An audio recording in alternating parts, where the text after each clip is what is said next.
Oh, you played against each other? Yeah. Okay.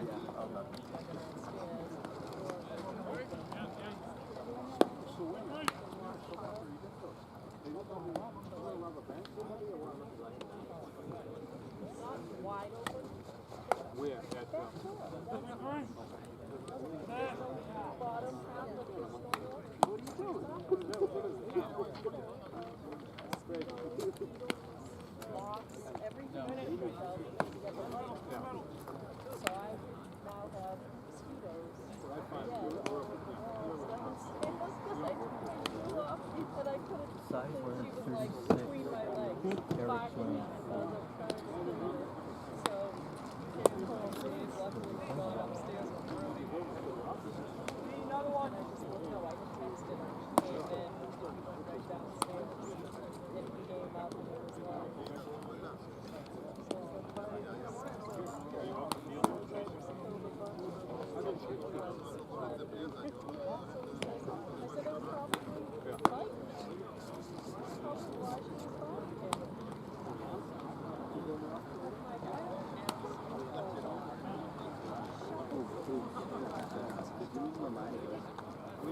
I did, but I'll say something.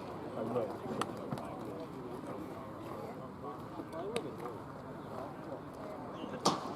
Okay, Bruce, here are the umpire checks.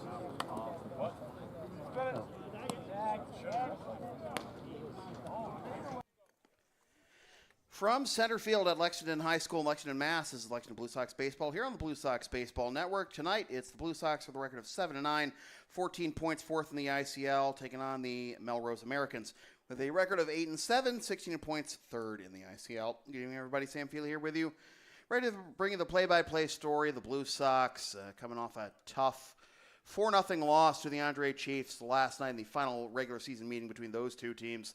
Now, the game was at Maplewood, and it was a game in which the Chiefs, via Tim Dunphy and the returning Paul Frisoli, combined to limit the Blue Sox to 3 hits, all singles, on 66 pitches. It was, and I mean, yeah, that's. I'm sorry? No, it's not a typo. I mean, 66 pitches in 7 innings between two pitchers, with 56 of them through the first 6 by Dunphy. And yeah, that's been his MO his entire career. You know, pitch to contact, work quickly, and rack up now 61, over 60 career wins in the Intercity League. Alas, the Blue Sox didn't have a lot of guys in the lineup last night who had faced him before. The guy who had faced him the most to that point, more than anyone, I would say, is Julian Alvarez. He went 0 for 3. But they will try to right their ship against the Americans. Blue Sox and Americans playing the 4th of 5 meetings this season, and they have one more meeting after this. It'll be back here at Lexington High School later in the season. But the road team has won each of the first 3 games of this season series between the Americans and the Blue Sox, and they are hoping to break that trend and get even in the win column with the Americans, even though the Americans would still have a game in hand. A lot of rainouts to be made up for the Americans. There's a couple as well for the Blue Sox.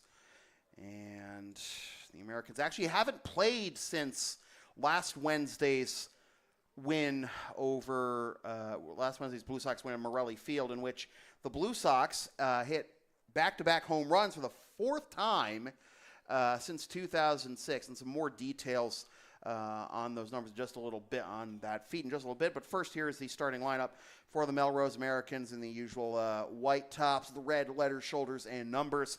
Kevin Burgoyne is going to send out Pat Costigan at short, followed by Sean Nestor at second. Corey Bright is in right. Ian Libby is at first. Aiden Barry is in center. Jack Beverly is at third. Owen Duggan is in left. Noah Jankowski is behind the plate.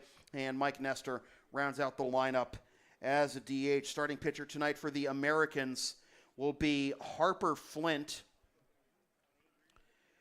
And Flint will be making his 5th appearance of the season. He is 1-0 with a 3.07 ERA in 13 2/3 innings. He has allowed 8 hits, 7 runs, 6 of which are earned, walked 7 and struck out 18, hit 2 batters, and thrown one wild pitch, has a whip of 1.067, and has struck out 1.32 batters per inning. Last time out was against the Chiefs on July 5th. No decision in 5 innings. Had 4 hits, 1 run, 2 walks, and 3 strikeouts. Has not faced the Blue Sox in his career until tonight. Or the Blue Sox and the Carolina Blues, the white caps and pants and the white letters and numbers. It will be Ernie Little leading off at second, followed by V. Desai at short. Jake Elberry is at third. Julian Alvarez is in right. DJ Johnson is in left. Austin Maisel is in center. Pat Casserly is behind the plate. Eric LeBrose, the extra hitter. Ryan O'Rourke is the designated hitter. And Josue Feliciano rounds out the 10-man batting order at first base. Pat McGowan gets the start tonight for the Blue Sox. McGowan is making his 6th appearance of the season. He is 1-2 with a 1.75 ERA in 12 innings of work. He's allowed 5 hits, 4 runs, 3 of which are earned, walked 7, struck out 13, and hit 2 batters. He's faced Melrose once this season. That was back on June 22nd. Took the loss in 2 innings of work, allowing 1 hit, 1 run, and 2 walks with 1 strikeout. Last time out against the Chiefs on July 13th, 5 innings, 5 solid innings with 4 hits, and 2 earned runs and 2 walks and 7 strikeouts. But despite the go-ahead home run by John Carlos Ramirez in the 5th inning, the pinch hit home run, that 5th inning that put the Blue Sox in front, Pat ended up getting a no decision, and will hope to even his record here tonight. If Pat does get the win tonight, he would become just the 2nd pitcher on the Blue Sox roster this season with multiple wins. Of the 7 wins so far, Steve Bangs, last night's starter, has had 3 of them, and it's 1 each for McGowan, Kieran Keller, Junior Pena, and Chris Wannett.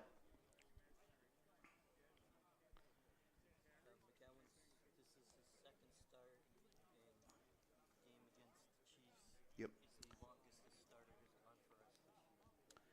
So, mentioned McGowan, thanks to Bruce. I mentioned McGowan, this being his 6th appearance, but it was only his 2nd start.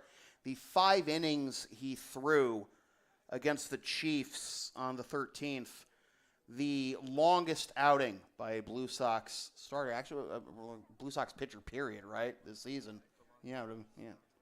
So we'll see if Pat can log some more innings tonight and hopefully guide the Blue Sox to a 3rd win against the Americans. And you know, with the Blue Sox and the Americans right now in the middle of the ICL standings, Blue Sox, if they win this game, will secure the season series win against the Americans, which would give them the tiebreaker head-to-head against them, regardless of what happens in the 5th and final meeting between them. Melrose will be back here next Monday, July 24th, 8 o'clock. Alex Wojcik rallying the troops. Rick DeAngelis ready to send them off, and we'll see if the Blue Sox can put it together.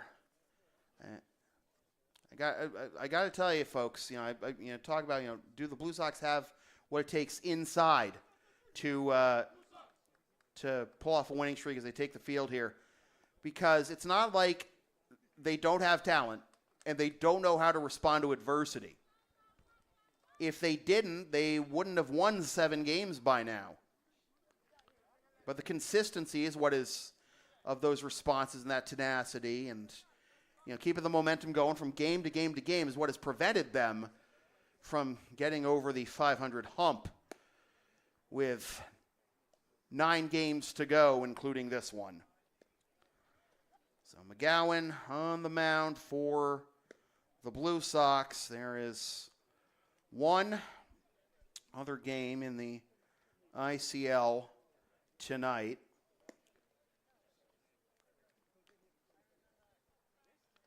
And that would be the Expos and the Mad Dogs over at Maplewood.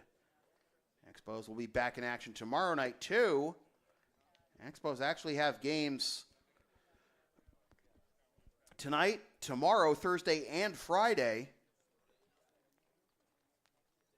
So Thursday and Friday will be a home-and-home between the Expos and the Blue Sox. The Blue Sox hosting on Thursday and Friday night at Trum Field in Somerville.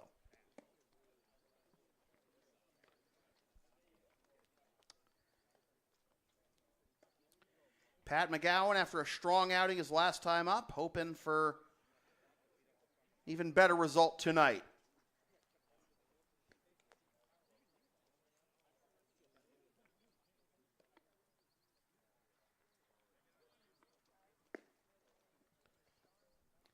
Pat Casserly fires the ball to second. We are ready for some baseball. Here is the American shortstop, Pat Costigan.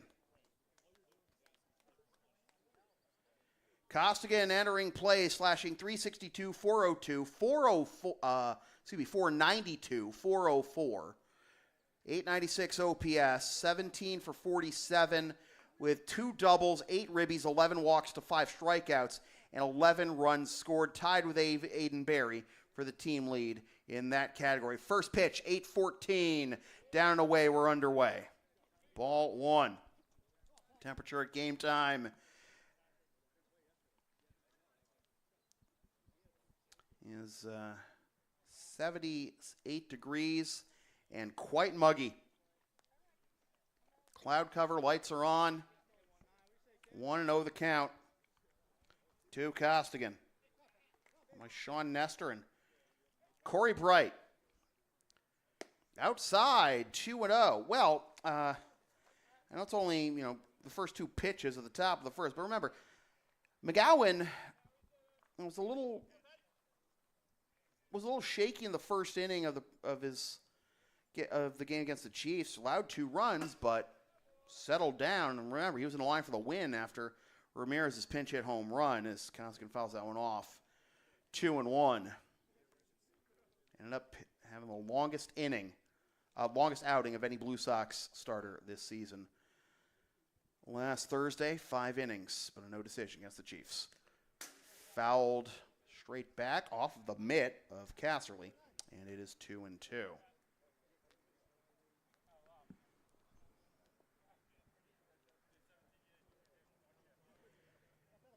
Fourth meeting of the season between the Blue Sox and the Americans. Blue Sox leading the season series 2-1, but the road team has won every game so far. Costigan this season against the Blue Sox, 2 for 9 with 2 walks and a run scored. McGowan. And it's fouled off the other way, still 2-2.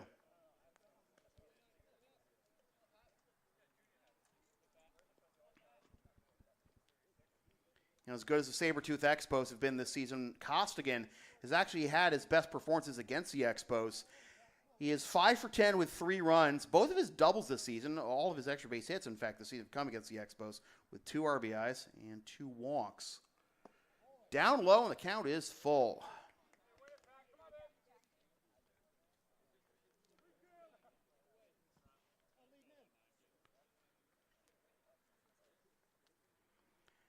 Costigan in his 3rd season with the Americans, career .350 hitter. He's hit at least .319 in each of his 3 seasons. Reaches for that one and fouls it off.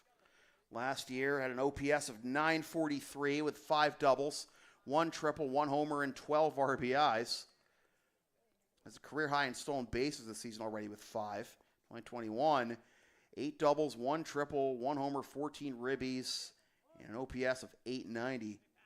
Brian slugging percentage 500, but the slugs come down considerably this year. Only at .404 so far. What can you do on 3-2? Chopper to the left side. Desai's got it on the first, 1 down. So a prolonged battle, but has often been the difference for the Blue Sox, determining whether they win or lose. Can they keep the leadoff man off base in an inning? And they do just that with this 6-3 put out of Costigan. 1 up, 1 down for Sean Nestor, the second baseman.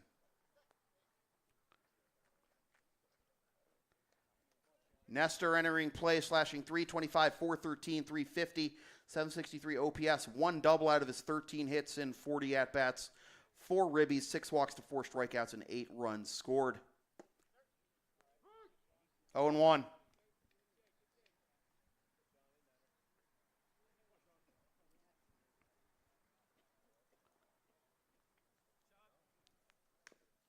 Fouled off at the plate, and it's 0-2.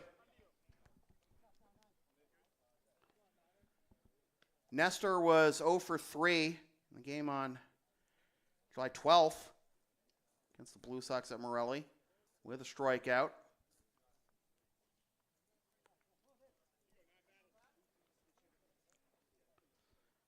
Two for 6 with a run scored against the Blue Sox this season. Grounded out of the reach of McGowan. There's Desai. Fires on to first. 2 down.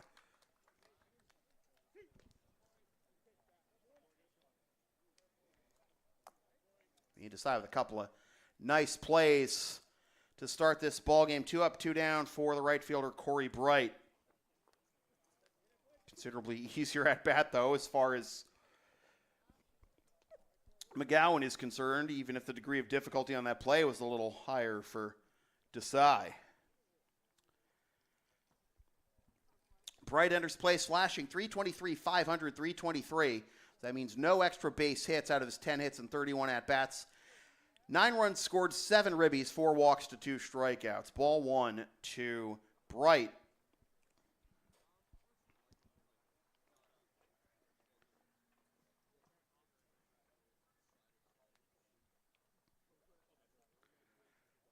Bright is only played one of the 3 games between these two teams so far this season. That's 1-1 on the outside corner. And that was on the 12th. We went 1 for 4 with 2 RBIs. Into center field, dying fast, and I'll get down in front of Maisel for a 2-out single. So the inning continues, and Bright, remember, the Americans haven't played since last Wednesday, so Bright is now on a 8-game hitting streak, and he has 5 of his 7 RBIs in his last 4 games. Check swing, and I guess he didn't go around, so that'll be ball 1 to the first baseman, Ian Libby. Not even an appeal or any signal at all, so 1-0 the count to the Americans' first baseman. So, by the way, Bright's now got this 8-game hitting streak going, and we got time called, and Sway coming out to the mound, and so is Rick DeAngelis. Is McGowan hurt? Everyone's coming in. As I was saying, Bright, has rattled off this, 8-game hitting streak so far after going 0 for 5 against Malden on June 13th, and then not playing the next 5 games for the Americans. Entire infield coming in, and I don't know, is McGowan all right is the question. Mark Leary is standing by at home plate in case Rick wants him to take a look at Pat. I did notice at the very beginning of this inning that McGowan, I don't know if he had some issues with the mound dirt. And now Rick, Rick's conversing with the umpires, and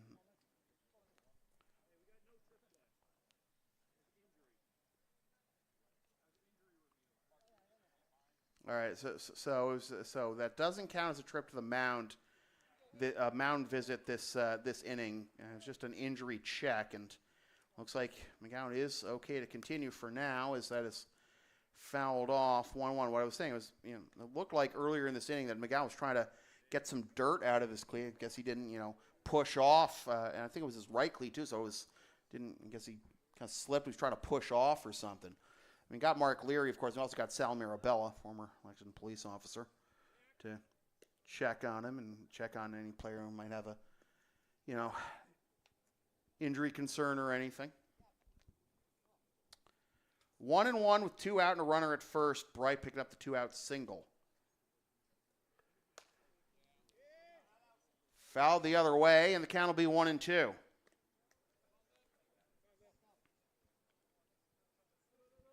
Libby entering play, slashing .379, .471, .586, .1057 OPS, 3 doubles, 1 homer, 9 ribbies.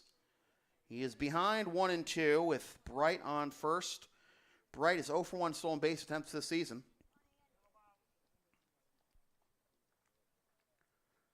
Up and away to even the count at 2. Libby was 0 for 4 with 2 strikeouts against the Blue Sox last Wednesday.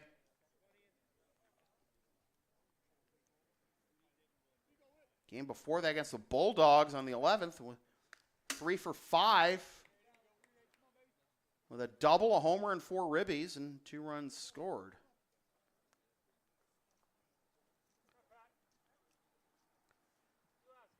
Libby 0 for 6 in 3 games against the Blue Sox this season with 3 strikeouts. Can McGowan make it 0 for 7? Or can Libby keep the line moving? Outside for ball 3, full count. So another long inning for the Blue Sox starter. Through 5 innings last night, the 3 Blue Sox pitchers, Bangs, Rosario, and Mahan, threw almost 120 pitches. Just 56 in 6 innings for the Chiefs starter, Tim Dunphy, and a comebacker to the mound, and that'll put a quiet end to this top of the first inning. No runs, 1 hit, no errors, 1 left for the Americans. Half an inning in the books. Melrose nothing, Blue Sox coming up.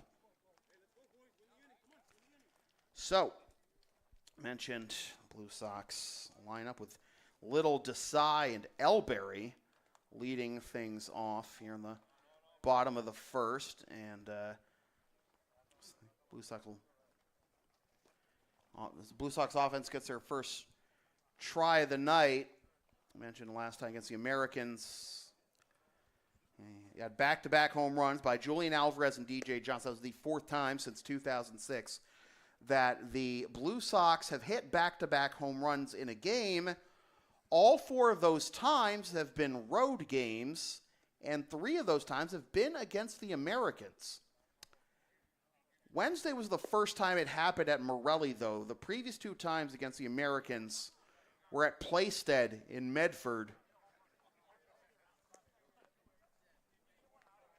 And before Wednesday, the last time was the Blue Sox hit back-to-back home runs in a game was 2015 against the Chiefs at Maplewood. So,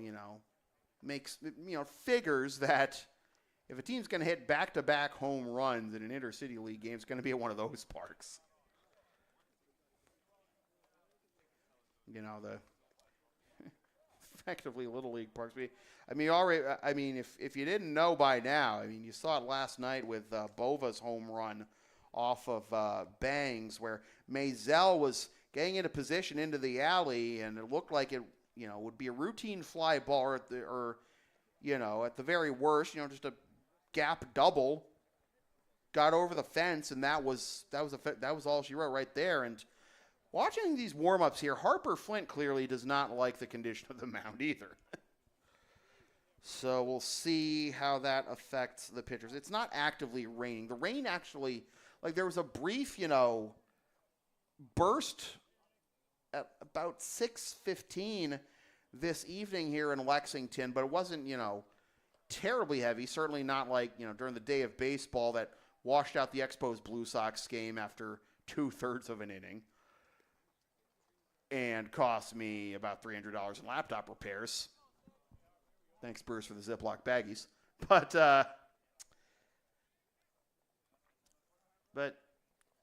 not enough to dilute the field or anything, but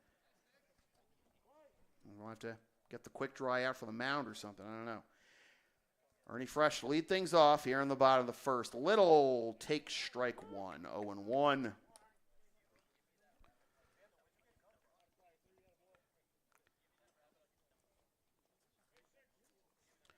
Little slashing .333, .373, .81 with 2 doubles and 2 ribbies, and only 2 walks to 10 strikeouts on the ledger this season. Takes low, 4-1.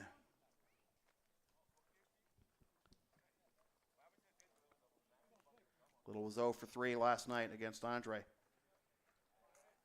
1 for 4 in the previous game against Andre, then 2 for 4 with a run scored and 2 steals in the game against Melrose last Wednesday. Strong throw from Costigan for out number 1. And you got to have a strong arm to throw out a guy like Ernie Little. 1 up, 1 down. So after Costigan grounds out to Desai to begin the ball game, throws out Little, and now let's see if Desai will pay a visit to his opposite number.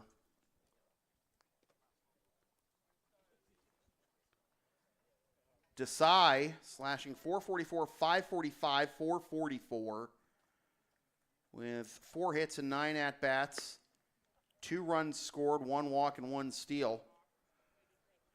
1 for 3 last night. I had him at 2 for 3 with the play at first base and the top of the first being a single in E3, but the Chiefs had it as a 2-base E3. So, regardless, whether you scored last night's game as being 3 hits or 4 hits for the Blue Sox, none were for extra bases, and they were just carved up by the veterans, Dunphy and Frisoli. 1-1 to Desai. Runs too far inside and is 2-1. Desai made his Blue Sox debut against the Americans last Wednesday. Went 1 for 3 with 2 runs and a walk. It's a hit in each of his first 3 games. Drives this one into right field, and it gets past the right fielder, Corey Bright, to the fence. Desai into second. Throw came back in a little quicker than I thought it would. And you don't want Desai to get, caught at second, lollygagging in there. But he picks up a double with 1 out. The other night, Desai, after he singled to lead off the top of the 4th,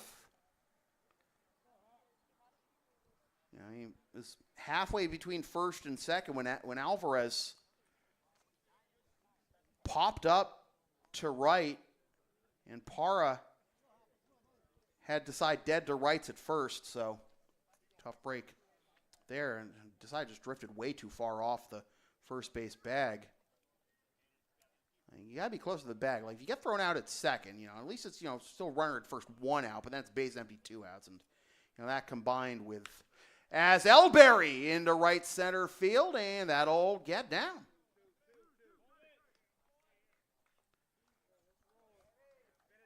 It'll be tricky to judge these balls off the bat with the humid air, but it's a bloop single, and it is first and third, 1 out, as Jake Elberry continues his torrid start to his Blue Sox career. Made his debut with the Blue Sox on June 28th against the Chiefs, went 1 for 3 with 2 ribbies, and now here he is in his first game since last Wednesday against the Americans, and he too has a hit in every game he's played for the Blue Sox. Alvarez, an uncharacteristic 0 for 3 last night in the cleanup spot tonight. First and third, as that is inside.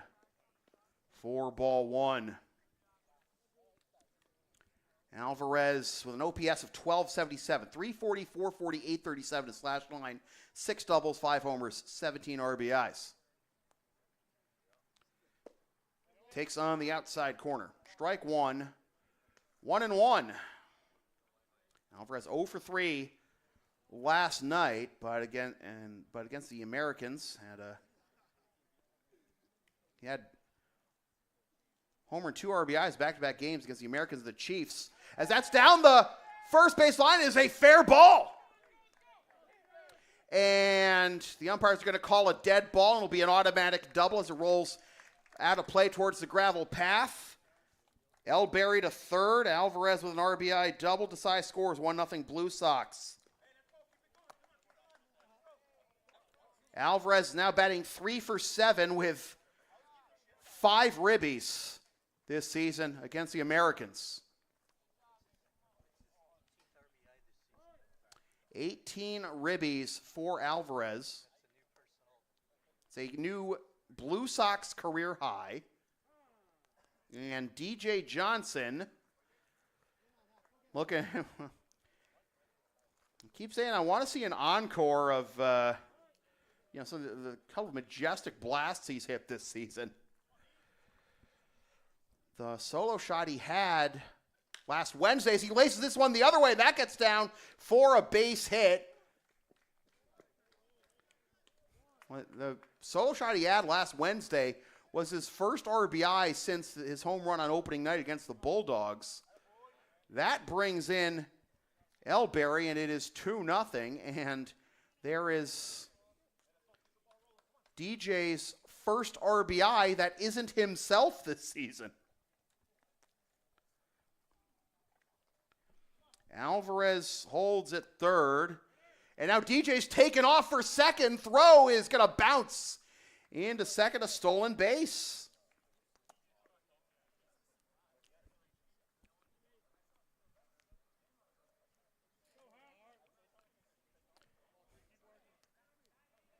So DJ picks up his third steal in as many attempts this season.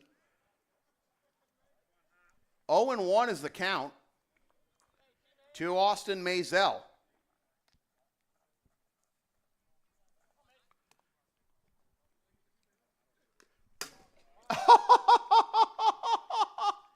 Are you kidding me? The one spot I didn't think it would be in.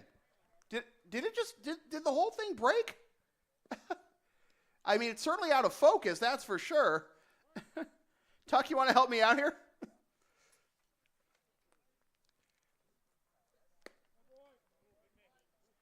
It's out of focus, that's for sure. I just don't know if it's on auto, it's on manual, so it wouldn't come into focus right away. Sorry, folks.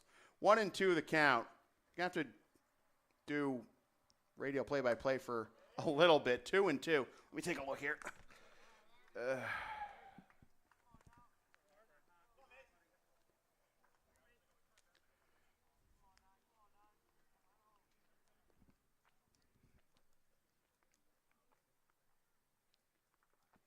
Oh, I think we might have a broken lens, folks, as Maisel goes down on strikes. Not sure. All right.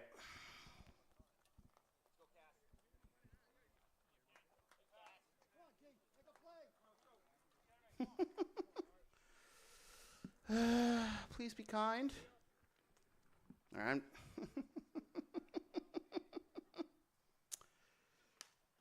Pat Casserly fouls that one off for strike one.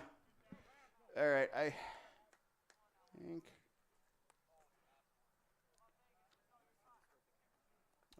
1 second.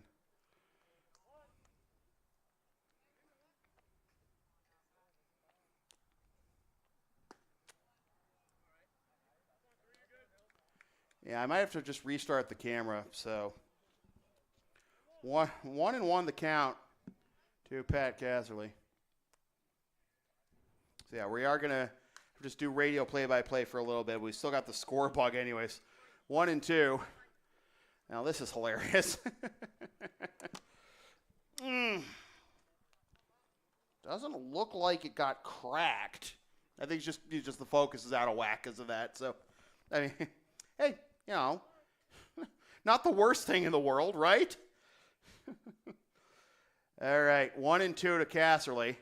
And it hit him in the small of the back, too. So the inning continues and the bases are loaded for Eric LeBreau.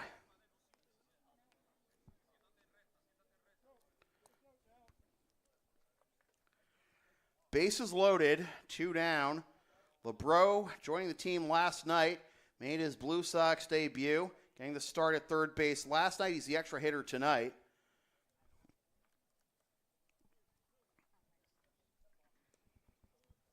Was 0 for 2 in last night's game. Grounded into a 6-4-3 double play and grounded out to short. Swing and a miss, a pitch up and away, and the count will be 0-1. So we'll get our picture back as soon as we can, folks. Again, we're just dealing with a little issue known as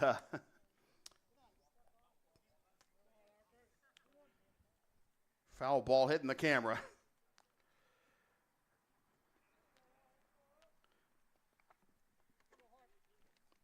1-1 the count to LeBro with the bases loaded and 2 outs, and the Blue Sox leading 2-0 in the bottom of the first. That's on the outside corner.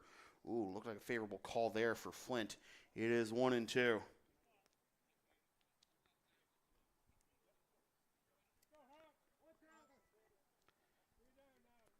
Oh, yeah, we got picture. The camera's fine. That's good. So still be a moment before we get the picture back, just to put the camera back on the tripod and everything. But we didn't lose it. That's the important thing. All right. Can we get the Timmy Trumpet rendition of Taps for that? I don't know. Did he ever? I wonder if he ever did that. I know it's just a joke, but 2-2 to LeBro.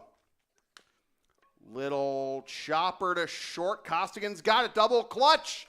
And he's got it at first for the out that retires the side. So the Blue Sox leave the bases loaded, but score 2 runs on 4 hits, including 2 extra base hits, one by Desai, one by Alvarez. A couple of doubles. Through 1 complete, 2-0 Blue Sox.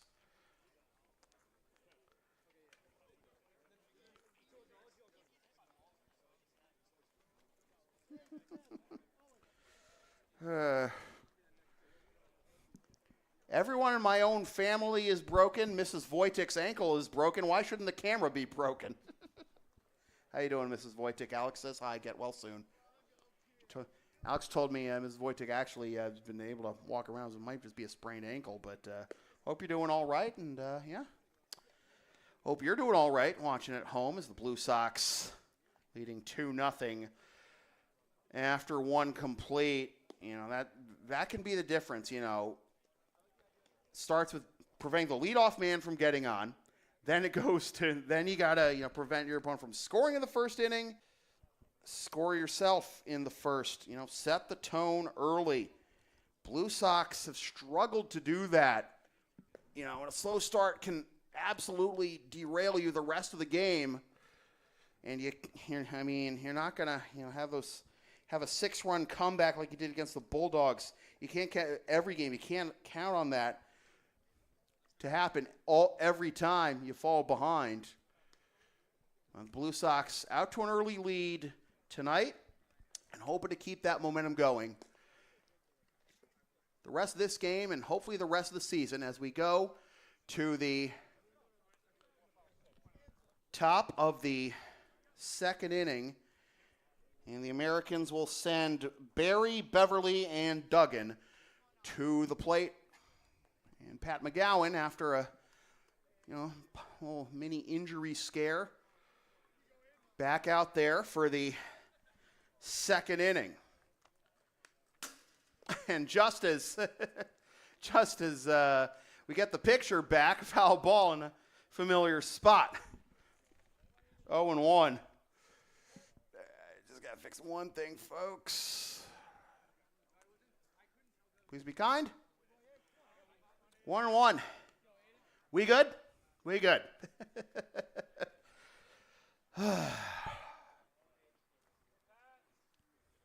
Remember, folks, I'm doing all of this. Tuck's got the social medias. Bruce is doing the book and everything.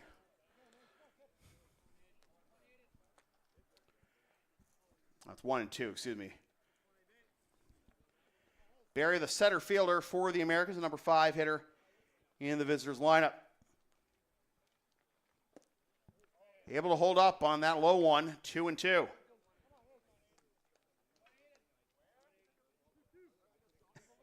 Thank you, Katrina. Glad the camera is okay, yeah. Don't need any more setbacks, financial or otherwise. After everything Katrina and I have been through the last year and a half. It's a full count. Love you, dear. Pet Tina for me. 3-2 the count to Aiden Barry. 268, 375, 366 slash line. Takes down the pipe for strike 3 called. 1 double and 1 homer and 11 RBIs, but now he has now struck out for the 17th time this season. Leadoff man retired here in the top of the second, and here is Jack Beverly. Bev's entering play, slashing 293, 412, 293. 704 is OPS, 12 hits, all of them are singles. 7 RBIs, 7 runs, 6 walks to 7 strikeouts. Down and in, 4 ball 1.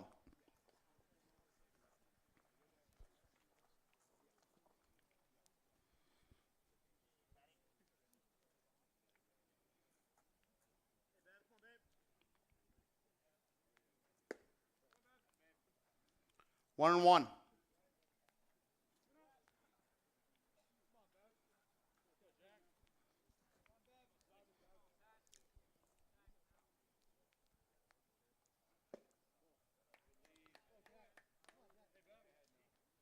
Two and one or 3-0? 3-0, excuse me. I had 2-1 for whatever reason. 3-0. And I'll be ball 4. 4-pitch walk for Beverly, second base runner of the ball game for the Americans. 1 out walk, and here is the left fielder, Owen Duggan.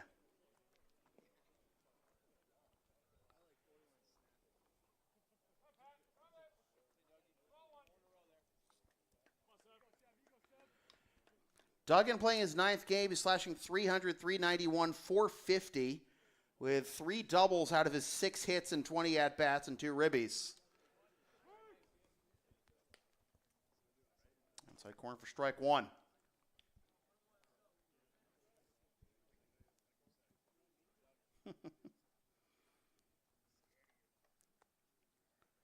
Swing and a miss, strike 2.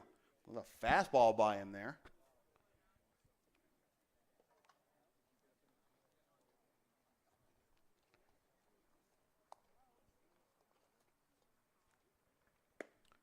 Outside.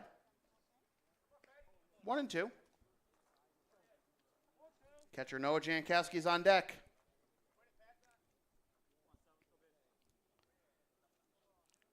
Guy would like to get a double play ball here and get out of this inning without much trouble. First throw back to first, and back safely is Beverly. Bevs does not attempt a stolen base this season.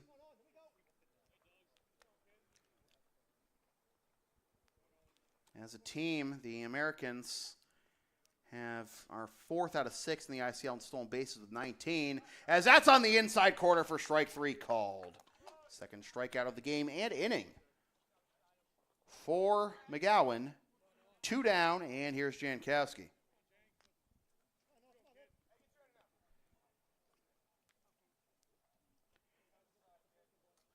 The Americans strike out the fewest of any team in the ICL entering play tonight at 93. Through their first 15 games, that's on the outside corner to the Americans catcher Jankowski. 0-1. Jankowski playing his 9th game, slashing 115, 179, 154 with 1 double out of 3 hits and 26 at-bats. But 4 ribbies.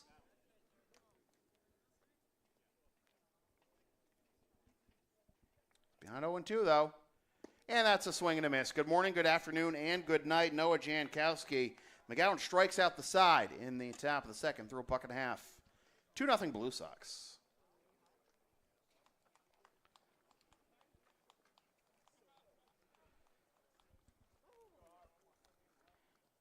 Reminder, you can subscribe to this here YouTube channel and follow and support the Blue Sox in the Intercity League on the web, intercityleaguebaseball.com, on Facebook, Instagram, and Twitter.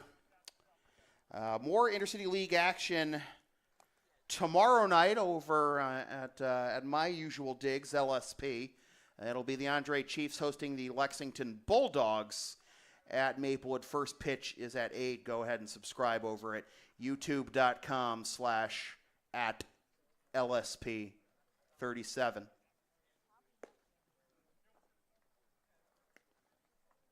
Again, it's the Bulldogs and the Chiefs tomorrow night, first pitch at 8 on LSP.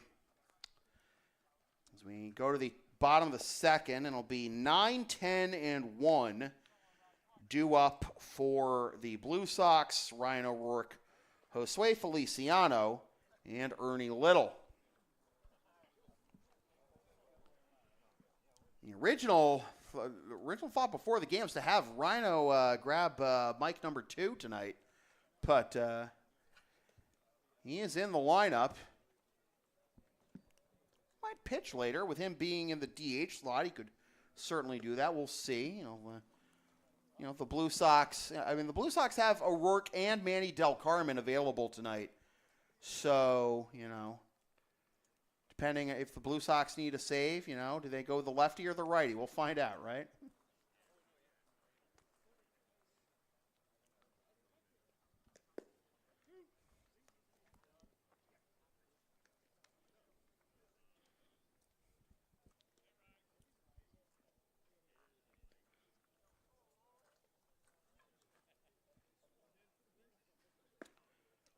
O'Rourke is coming to the plate as a batter for only the 3rd game this season. Against the Americans last Wednesday, 1 for 2 with a run scored and a walk. In his Blue Sox career as a batter, he is a .400 hitter with a .933 OPS.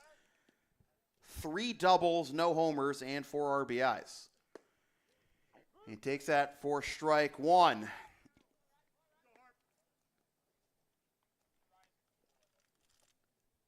$14 for 35 in 16 games in which he stepped into the batter's box as a Blue Sox. Up and in for ball 1.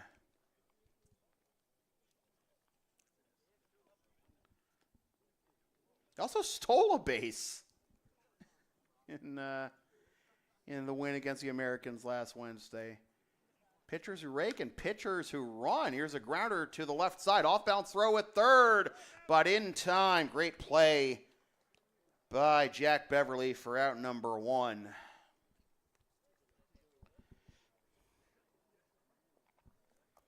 Bounce throw. That is a tough play.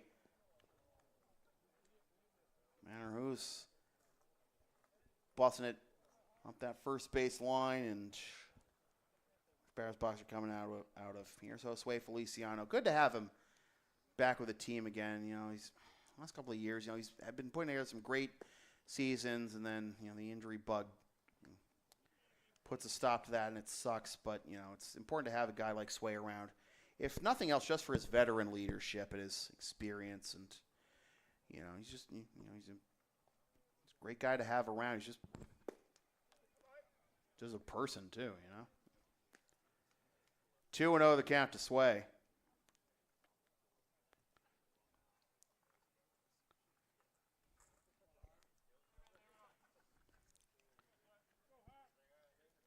Sway picked up his first hit of the season last Thursday against the Chiefs and going 1 for 2 in that game. Reaches and fouls that one off. Boy, I know Sway's had the calf injuries, but don't blow out your shoulder following through, man.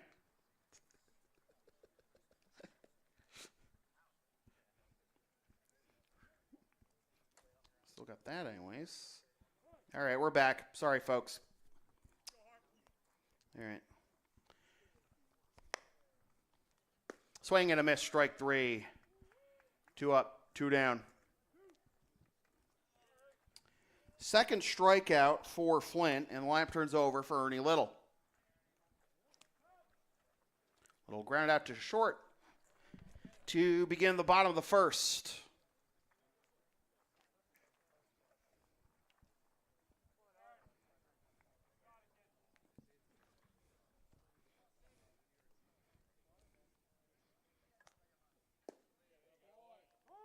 Strike 1 to Ernie. I know I've made the references to that song, The Sideshow by DJ Shadow and Ernie Fresh, which is where I got the nickname Ernie Fresh for Ernie. I played it for him for the first time tonight during batting practice.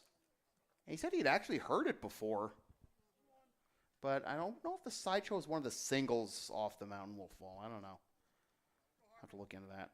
1-1 to Ernie.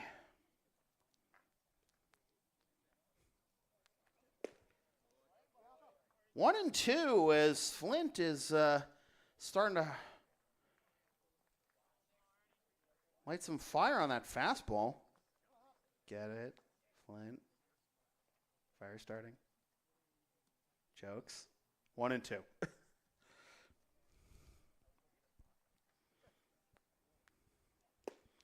Foul tip into the mitt.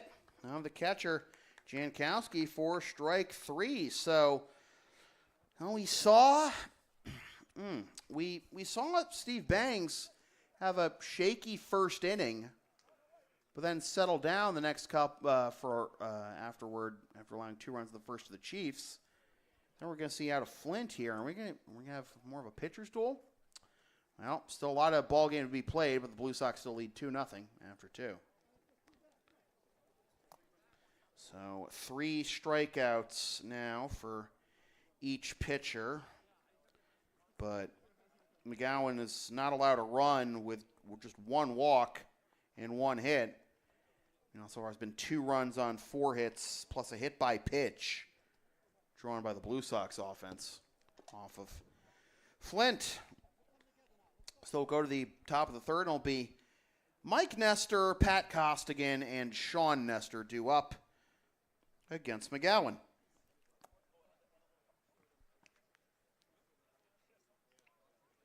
2-0 Blue Sox.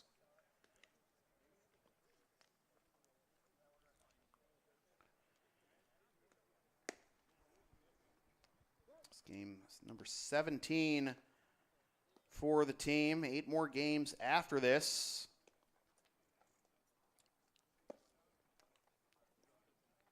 And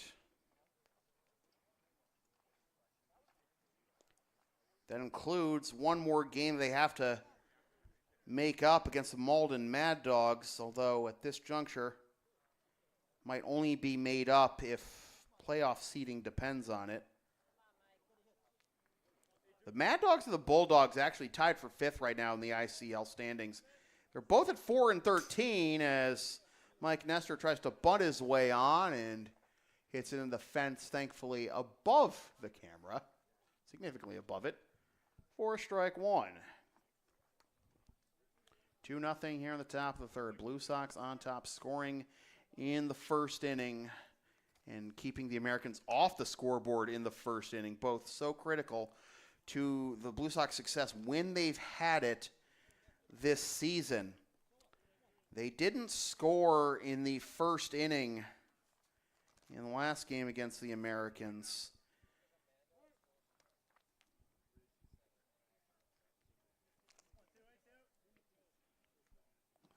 And it didn't end up mattering. 9-4 is the final. Little looper into center field, down and on a hop in front of Maisel. Good piece of 2-strike hitting by the DH Nestor. And here's the Americans getting the leadoff man aboard for the first time tonight. So talking about, keeping the leadoff man off. Well, the Americans turn that around there.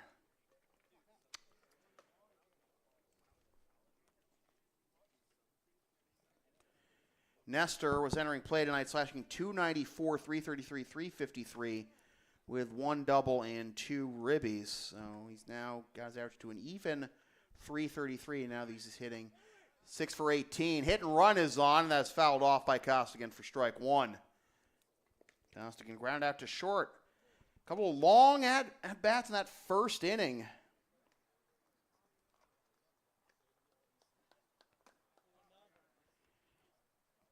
McGowan eventually got through it unscathed. Started with Costigan, too. Sean Nestor's at-bat, and Sean is on deck, was significantly shorter, but the play that Desai made was significantly harder. Well, here we are again with an 0-2 count, but that didn't matter to Mike Nestor to begin this inning. Well, liner up the middle for a base hit. He's aboard to start the top of the third as Robbie Cobb is getting loose in the Blue Sox bullpen. Mike Nestor on first, Pat Costigan with an 0-2 count, and Sean Nestor due up next as that's up for ball 1. Mike Nestor, by the way, 1 of 2 in stolen base attempts this season. Lone Steele came all the way back on June 12th against Andre and was caught stealing later in the year in a game against the Chiefs. into right field as Alvarez is going back, and he's run it down. He makes the catch, but able to get back to first well in time is Nestor to prevent a double play. One down here. Heard the Americans' dugout saying get out to that ball as Alvarez went over to his right, chase it down in the alley, but Costigan's retired. Nestor back to first, and here's Sean Nestor. Grounded out to short his first time up. So Mike Nestor with the second hit of the ball game for the Americans. The second single, and Sway keeping the tag on Mike over there. Just to make sure he see if maybe he lift his foot off the bag and get a cheap out that way, but no such luck. First pitch to Sean. He's going to square. He pops it up. It lands in front of McGowan. Off balance throw. He's safe.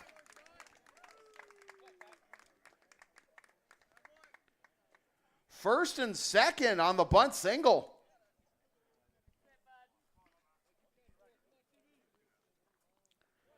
I don't know if maybe there's just a slight bit of hesitation from McGowan, thinking he was going to be able to just catch it, but when he realized it was going to drop, I'm going to prevented him from getting the out. But now the tying run is at first for the Americans. And quick visit from Casserly, and here is Corey Bright, the first hit of the ball game for Melrose with 2 outs in the first, a single. Base hit here. Could get the Americans on the board. Top of the third, 2-0 Blue Sox. Americans looking to get rid of that goose egg in the run column. In there for strike one.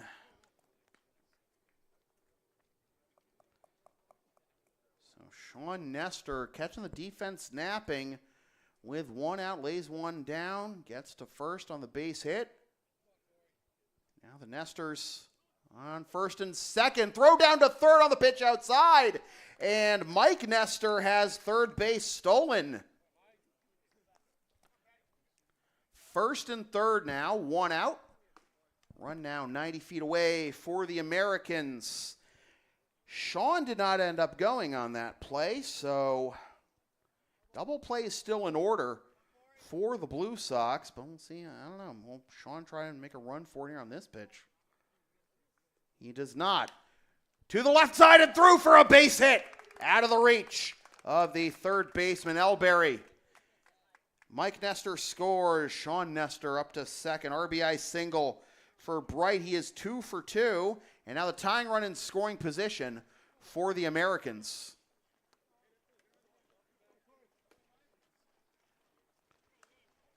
Two to 1 our score. Ian Libby.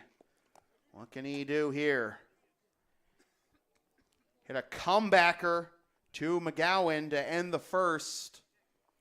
Sure, McGowan would like a similar outcome here to try and turn an easy double play. Defense has to be ready here to get in position and turn 2 cleanly and get out of this with the lead still intact. Inside corner for strike one.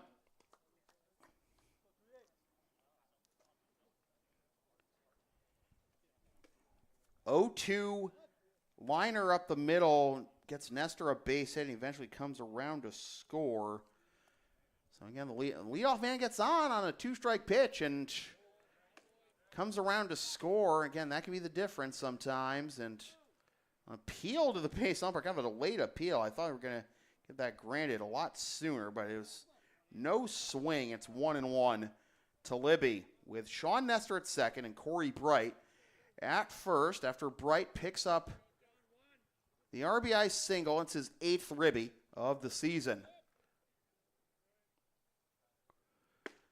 Inside corner, strike 2.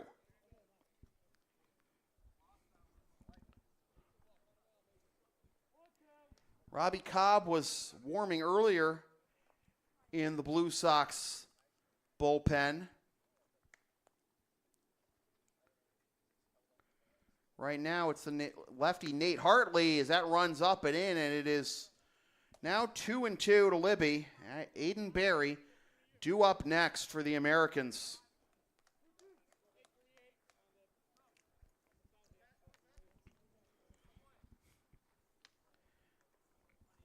Heart of the order coming through here for the Americans.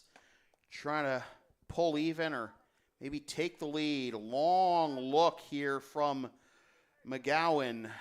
And Libby calls time.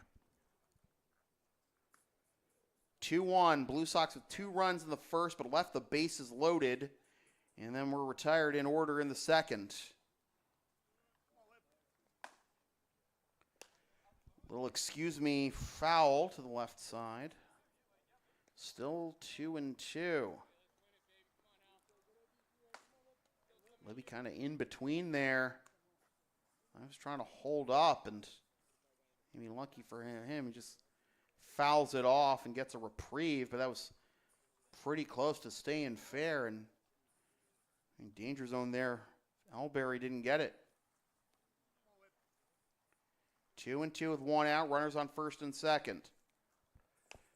Little nubber in front of the mound. It's bobbled. Only play will be to first. They didn't get him.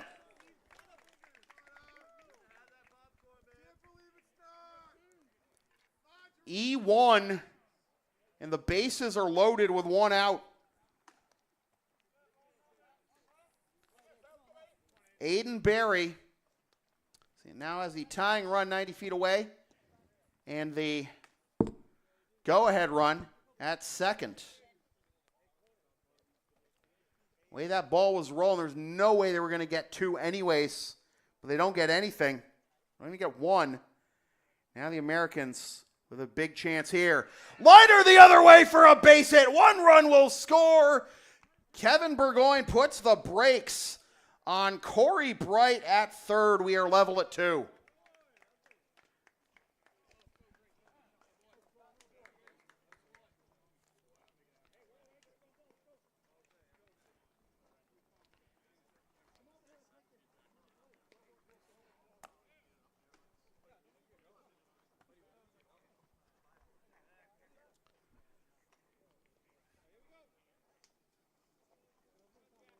Jack Beverly. The Americans pull even here in the top of the third. Aiden Berry with the RBI single. Picks up his team-leading 12th ribby of the season. Foul for strike 1 to Beverly, who drew a walk his first time up in the second. 4 straight batters have reached base for the Americans. Popped up on the infield. Infield fly has been called, so this is an out. 2 down. So Little makes the catch. And it'll be up to Owen Duggan. Duggan struck out looking his first time up.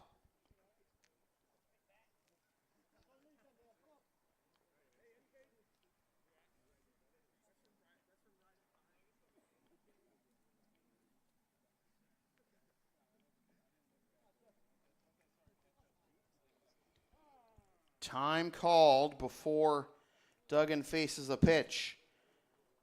So Bright at third, Libby at second, Berry at first.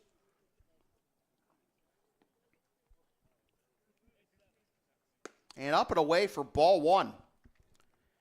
Now the Blue Sox were unable to really put their throats down, put their feet down on the Americans' throats. That first inning with the bases loaded. Second, third, 1 out before that. And now the Americans have pulled even and trying to take their first lead of the night. 2-0. Someone tells me McGowan is not going to be going 5 innings tonight. 58 pitches now through 2 2/3 for McGowan after all those taxing ABs for the Blue Sox pitching staff last night. Remember, only 66 pitches in 7 innings for Tim Dunphy and Paul Frisoli. It's the Blue Sox offense. That is foul tip into the mitt of Casserly. for strike 2 to even the count. You know, the Blue Sox thrown 119 pitches through 5 innings.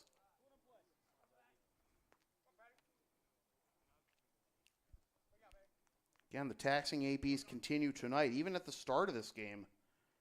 Costigan. Strike 3 called, and the side is retired, but the Americans pull even with 2 runs on 4 hits, 1 error, and they leave the bases loaded. We're through 2.5. We're back to where we started, 2-2.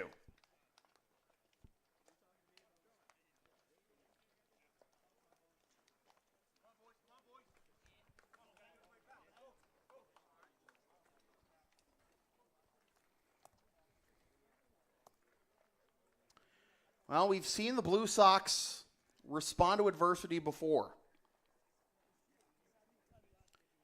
Game's tied now. Can they get the runs back? Add on top of that. You know, you can't be comfortable. And those winning, those championship streaks the Blue Sox have been on in years past, well, you had to figure there would be a point eventually where the rest of the league would start to close the gap. And that is the case in the last couple of years. With the Expos winning the ICL title last season, 3-1 series win.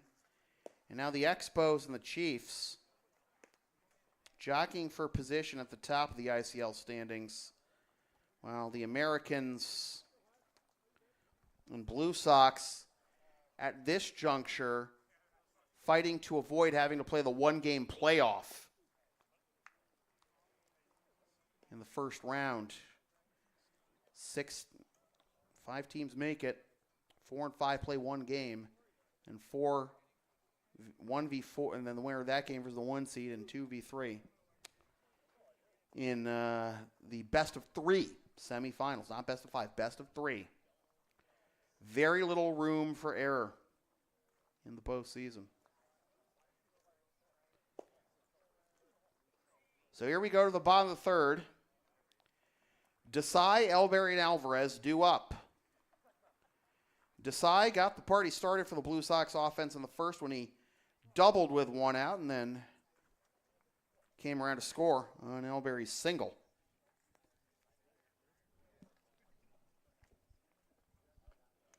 Harper Flint back out there for his 3rd inning of work.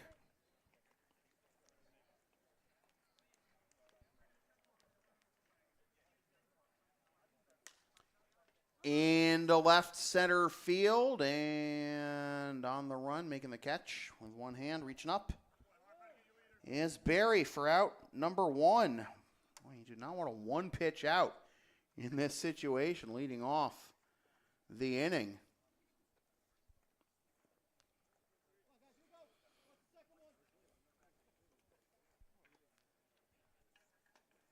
Here's Alberry, single, RBI, run scored in the first.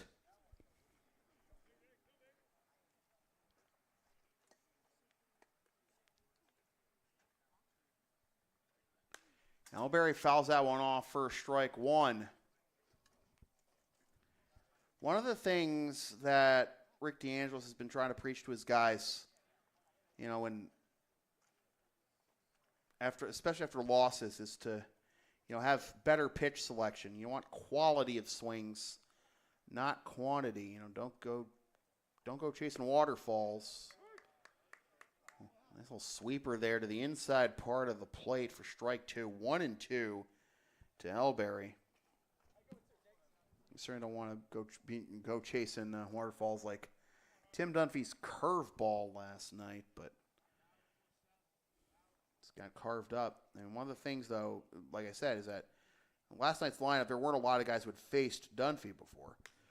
As this is into left center field, and that will be caught by Duggan for out number 2. So 2 quick outs here to begin the bottom of the third, and here is Alvarez. RBI doubles last time up. Drove in Desai. Alvarez already on a Blue Sox career high in RBIs with number 18 back in the first.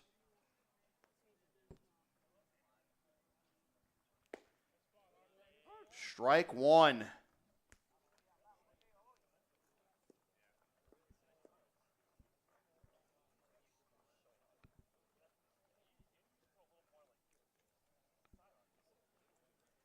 $18 RBIs passes his previous career high with the Blue Sox, which was 17 back in his first season with the team in 2016, as that is down and away for ball one.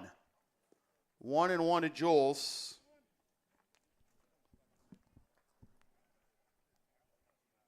The Blue Sox can grind out some at-bats here. Make Flint work for it. 2-1.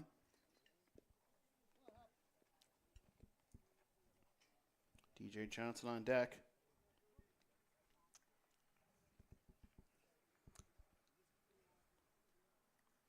Big gap up the middle right now for Alvarez. You can smash one off the box for a base hit.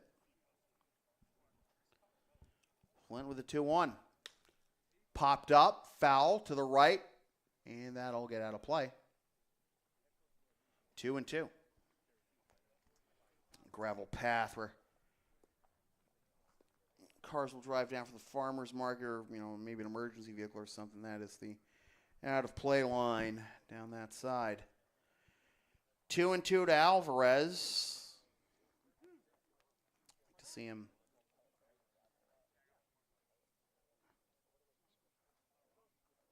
foul off, it's a couple, and now Alvarez is going to get time here. I mean, that's another thing, maybe just prolong the inning just in terms of pure time, just to, slow down the Americans in general a little bit. Don't let Flint speed run it like Dunphy was last night. That was another thing. The Blue Sox didn't call time a whole lot last night against Dunphy. A lot of that stuff, because, a lot of first pitch swinging or early count swinging anyways. Last night against Dunphy too, so patience needs to be there against guys like Dunphy who aren't going to blow you away with their velocity. Up and in for ball four, and Alvarez coaxes the 2-out walk out of Flint.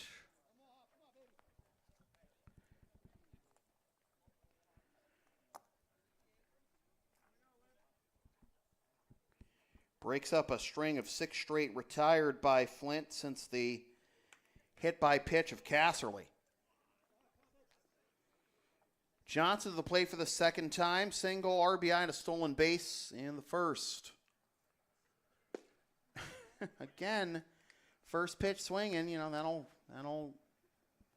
keep down the pitch count for sure. And I know what DJ was thinking with that, but it's only the third inning. Don't try to be a hero now. Ramirez last week against the Chiefs. Great, 3-run homer, 5-2, but they're still playing a game to play, and the Chiefs knew that, and they ended up winning.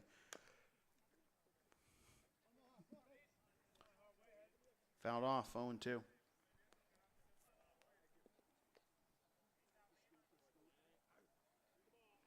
DJ's RBI, by the way, when he drove in Elberry, that was the first RBI for him this season that wasn't himself. 2 solo home runs to his name for the Ribby count this season. That was it.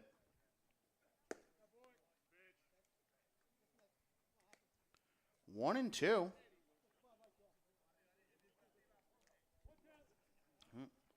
Important that DJ, not just try and go fishing regardless after being down 0-2. Keep the at-bat going, will you? That almost hit him. You take that too.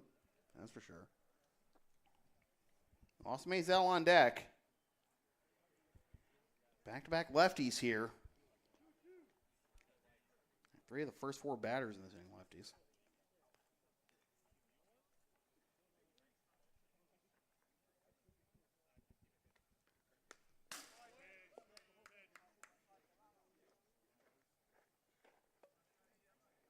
I feel like I'm tempting fate with, it just feels like a disproportionate number of foul balls hit back towards the screen tonight for whatever reason.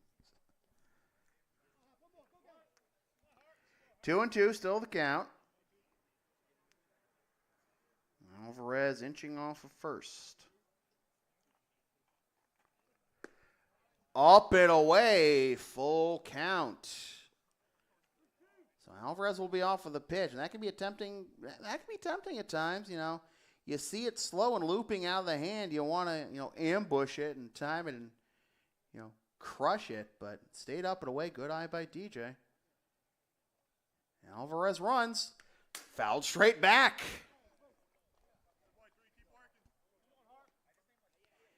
This is what's been missing in a lot of the Blue Sox games this season, especially the losses, you know, fighting, you know, trying to wear down the pitcher, you know.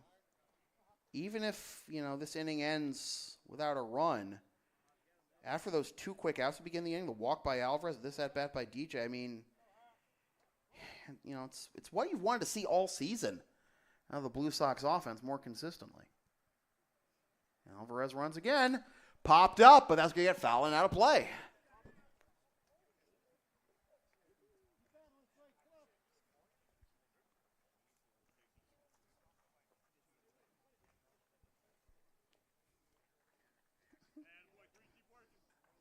Julian tired yet? I know I would be. With or without, you know, the nerve damage in my leg. 3-2. Third time a charm here. Flint comes set. Payoff pitch again. Alvarez runs. Towering fly ball to left center field, and it'll be caught by Barry for the out that retires the side. So Alvarez and Johnson able to stretch out the at-bats a little longer there, but Blue Sox don't get anything, and through 3, 2-2.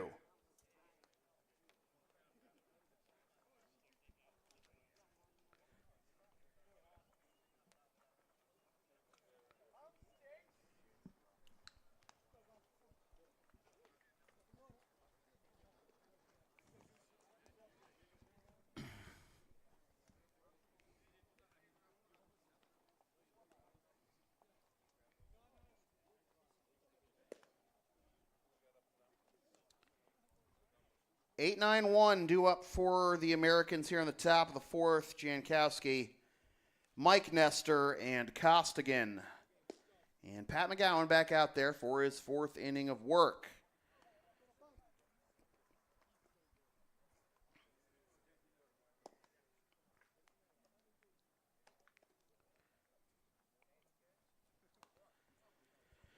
They are past the hour mark of this ballgame. Got kind of a late start tonight. Don't have a whole lot of 8:15 start times anymore. But it was 8:14 tonight, close enough. Go to the top of the 4th. The 1 hour and 8 minute mark of this ball game. And we got a number of Americans fans, or at least, you know, I support 2 teams, you know, the Americans, whoever beats the Blue Sox, right? But we've got a number of Americans fans in the chat tonight voting on our Who You Got poll. We got one of the closer polls of season, almost split down the middle as we close the polls in about the hour mark of this ball game. And let's see what we got. Only 3 innings in the books. Still a lot of baseball left to be played in a 2-2 ball game. Jankowski struck out swinging his first time up and fouls that one off for strike 1 to begin the top of the 4th. 2 runs, 5 hits, no errors, and 5 left for the Americans. 2 runs, 4 hits, 1 error, and 4 left, for the Blue Sox. That catches the inside corner for strike 2. Flint and McGowan have gone through the first 3 innings, and we're back to where we started. Well, there is action now in the Americans' bullpen. As, looked so good. Thought he bet it over the inside corner, but it's 1-2. I was saying, there has been action earlier in the night for the Blue Sox in the bullpen. Both Hartley and Cobb were warming, but nobody's warming right now. 2-2. I'm going to try to get him with a quick pitch or something, but not there.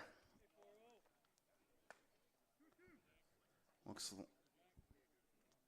like Bobby Tramondosi warming up right now for the Americans in the visitors' bullpen. 2-2 the count. Grounder to the right side and foul. Sway will pick it up. Still 2-2. 2-2 the count. 2-2 the score.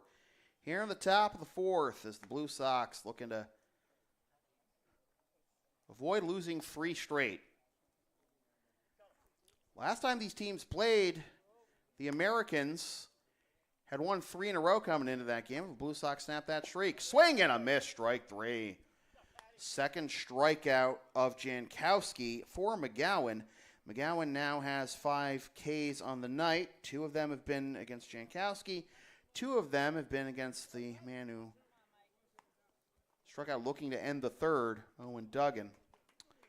Mike Nestor got the party started for the Americans in last inning with a leadoff single on an 0-2 count. And he fouls that one off for strike 1. And Nestor's a pretty good hitter, but, you never want to, cough up a base hit, especially an 0-2 base hit, leading off into the 9-hitter. And obviously the Americans took advantage.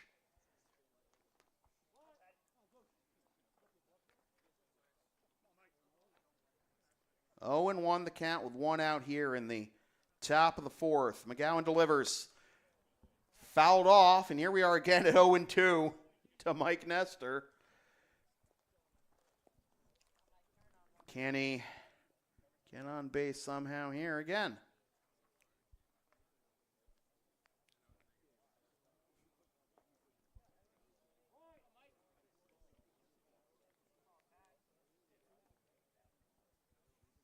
Upstairs for ball 1.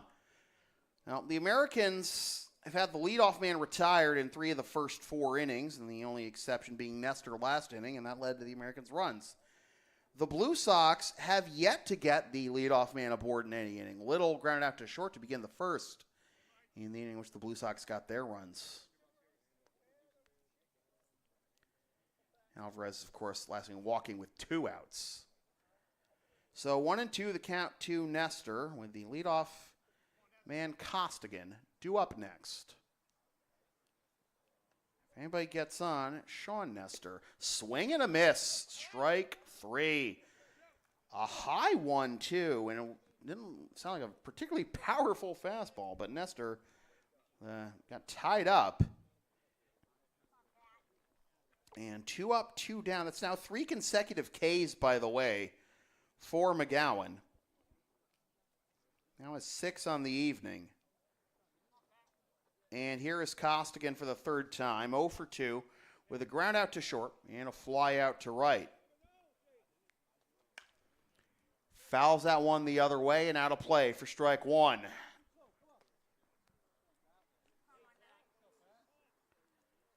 Five hits tonight for the Americans. All of them are singles. All 4 of the Blue Sox hits came back-to-back in the first. Double by Desai, single by Elberry, double by Alvarez, single by Johnson. Up and away for ball 1 to even the count.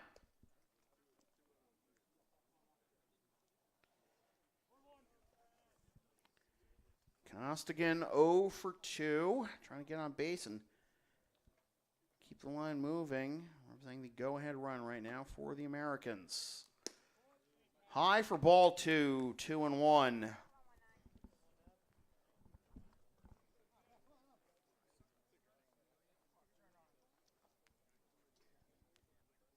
The lefty at the plate, the third baseman, Elberry, a little bit off the bag at third, as that's a swing and a miss. Kind of a similar feeble swing at a similar pitch in a similar spot to what Nestor went down on. It struck out on last at bat. 2-2, 2 out, 2-2 the score. Only over the second inning.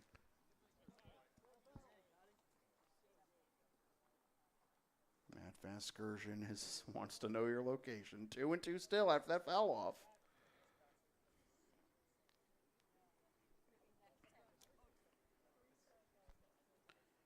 Sean Nestor due up next.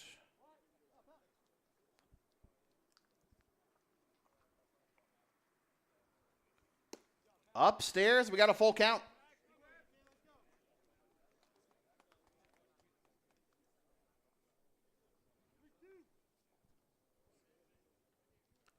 Last couple of weeks of the Intercity League season are always an interesting time. Teams trying to, find time to make up their games that have been rained out, especially ones that would, the ones that, which ones matter for postseason implications, as that is lined to third and caught by Elberry. Mentioned he was a bit off the bag there with the lefty up, and the ball finds him anyways, and it was a pretty routine liner there for the out that retires the side in a 1-2-3 inning here in the top of the fourth for McGowan. And in fact, that's the first 1-2-3 inning of the game for McGowan.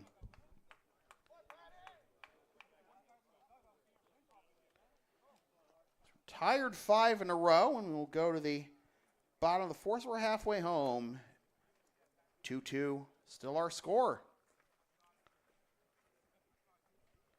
Harper Flint back out there for his fourth inning of work.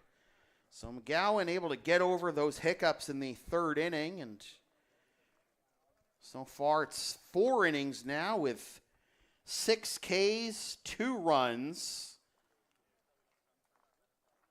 5 singles, and 1 walk.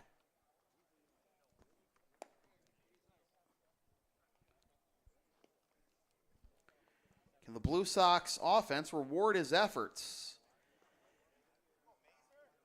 Maisel, Casserly, and LeBreau due up here in the bottom of the fourth.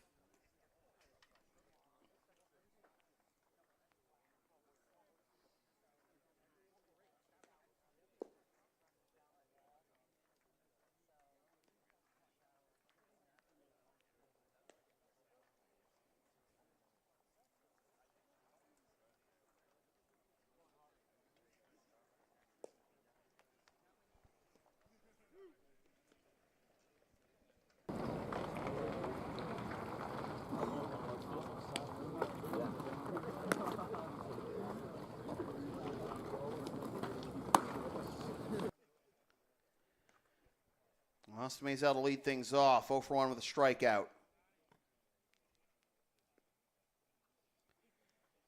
Maisel entering play, slashing 378, 429, 46, 915 OPS, 2 doubles, 1 triple, 6 ribbies, 14 hits.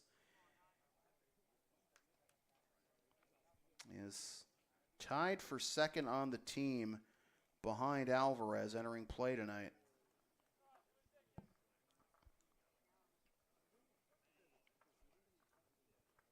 That's up and away for ball 1. Maisel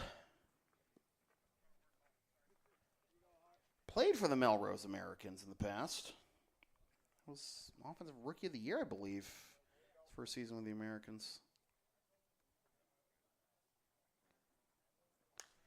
Popped up, foul over towards the Blue Sox dugout, and did you catch it? Nope. Foul ball. Lost in the stands. Jack Beverly looking over towards the fans of the bleachers there. The Blue Sox are also congregating. So the count is 1-1. Maisel is 0 for his last 4 in the last 2 games against the Chiefs with a walk and a strikeout. Did not play last Wednesday against the Americans.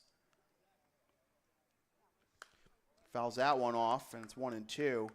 But before that, he had rattled off 3 straight multi-hit games.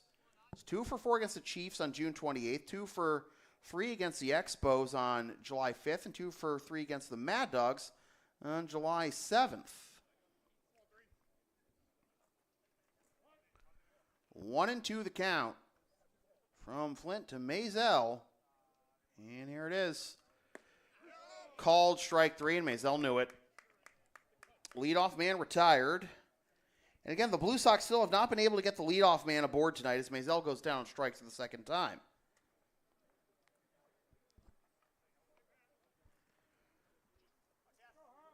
Not being able to get the leadoff man puts that much pressure on your own offense to try and keep the line moving. And it's popped up by Casserly on the infield.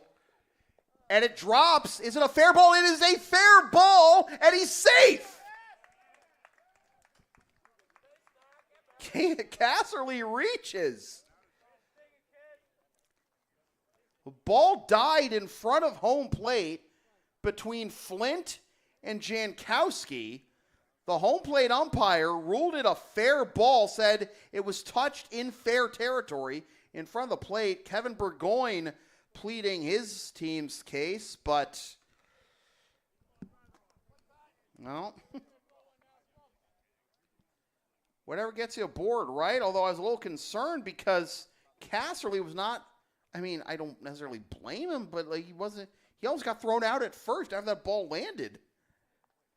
So Casserly's aboard. Here's LeBro. Ground out to short his first time up to end the first. Low for ball 1. I don't know, sometimes the littlest things can cause the biggest momentum shifts.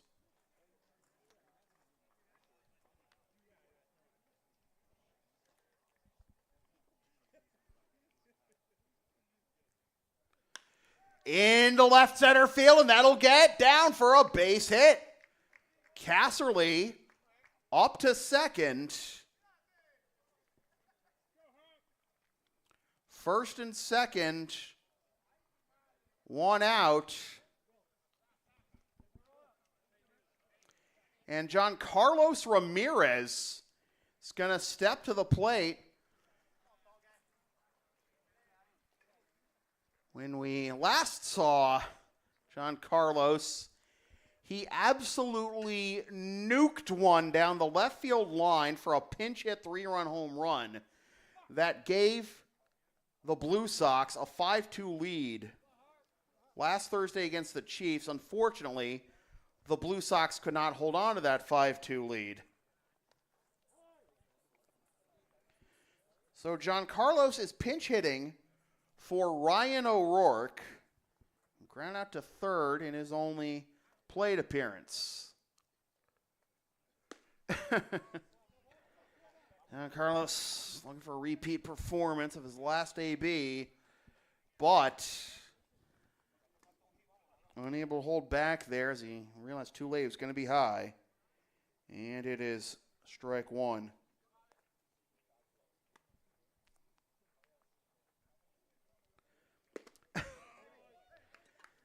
Don't need to be a hero right now. Walk-off home run for his first Blue Sox hit.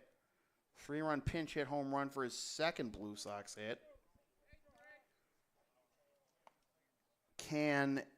Right now you're not going to, end the game right now. You just get one in the gap. Bring home 1 or 2, right? Able to foul that one off for another pitch. Still 0-2. Falling behind 0-2 can be tough, but Alvarez and Johnson were able to prolong their at-bats in the third after the first 2 bats were retired quickly. Blue Sox didn't get anything out of it. Maybe, did they wear down Flint enough, or is Flint going to get out of this one? First and second one out. The pitch. Swing and a miss, strike 3. I mean, for what it's worth, Ramirez, that 3-run piece last time out against a lefty. Righty-righty, being a little more challenging. So it's up to Sway to keep the line moving. Ramirez now 2 for 9 on the season with 2 homers, 5 RBIs, and now 3 strikeouts. Sway with a little blooper the other way, and it's down for a base hit. Being waved around third is Casserly, and he will score. Veteran leadership.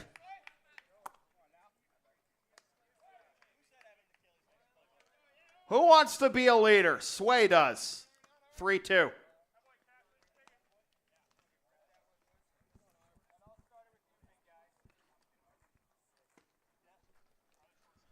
LeBreau gets to third on the play.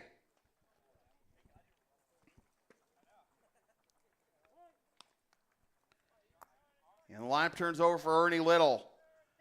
0 for 2 so far. The ground out to short and a strikeout. And Little takes low for a ball 1. You can't be content.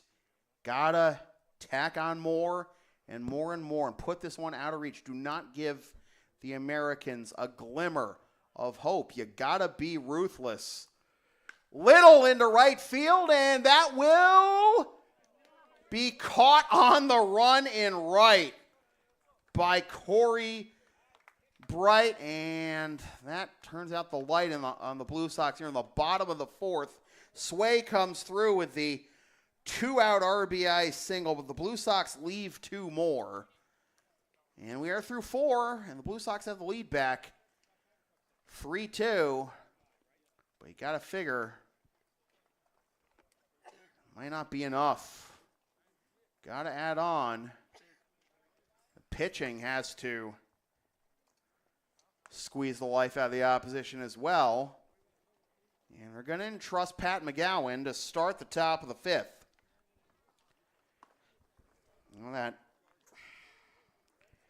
that top of the 3rd can really warp your perception.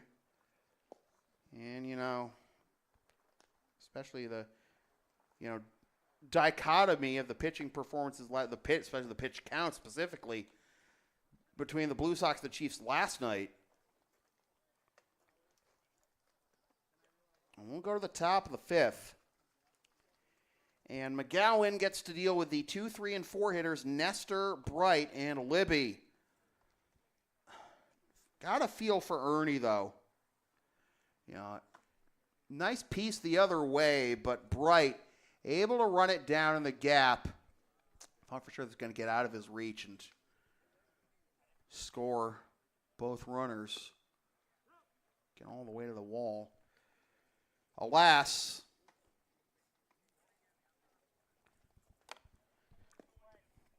Blue Sox have to settle for 1.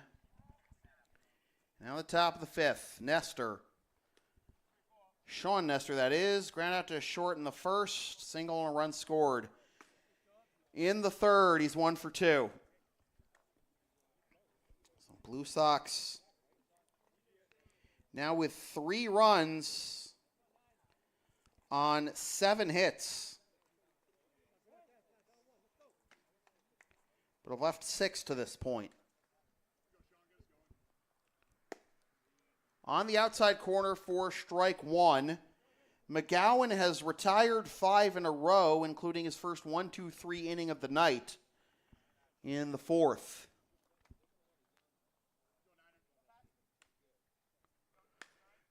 A weak grounder to the right side. Little's got it. 1 down.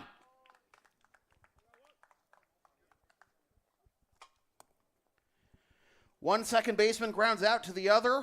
1 down here in the top of the 5th. Here's Corey Bright. Fresh off huge defensive play to end the bottom of the 4th rather. Prevent the Blue Sox from extending the lead. They just reclaimed. 2 for 2, RBI single. Last time up in the 3rd. Driving home Mike Nestor with the Americans' first run of the game. 0-1.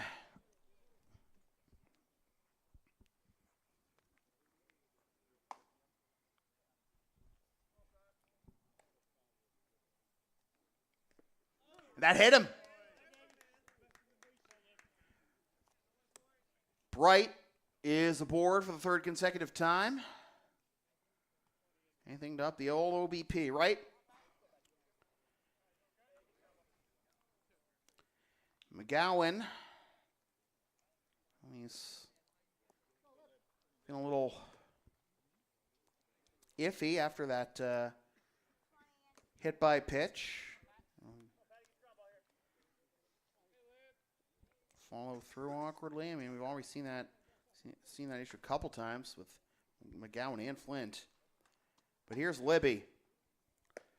Up and away for ball one. Libby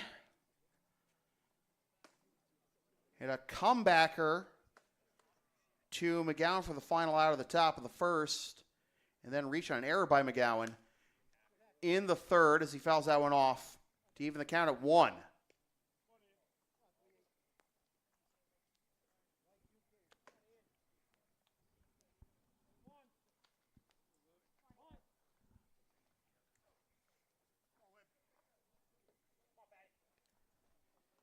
Bright inching off of first, and a swing and a miss. Strike 2. That's the pitch that's been confounding Melrose hitters tonight more than anything. Fastball just above the zone. In that case, a little bit in to the lefty Libby. Some awkward swings and misses so far. Leaves that one up and away, and the count is even at 2. Aiden Berry is on deck. 3-2 Blue Sox here in the top of the 5th. 2 in the first for the Blue Sox, 2 in the third for the Americans. Blue Sox reclaimed the lead on the RBI single by Josue Feliciano in the bottom of the 4th. 2-2. Inside corner, strike 3 called. Strikeout number 7 for Pat McGowan. 2 down. And that'll bring up Aiden Berry. 1 for 2. Struck out looking his first time up in the second. And drove home what was then the tying run in the third. Down and away for ball 1.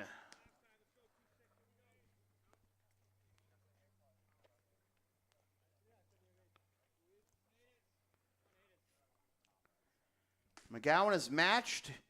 He's 7 strikeouts he had against the Chiefs in his last start, and that's up and away, 2-0.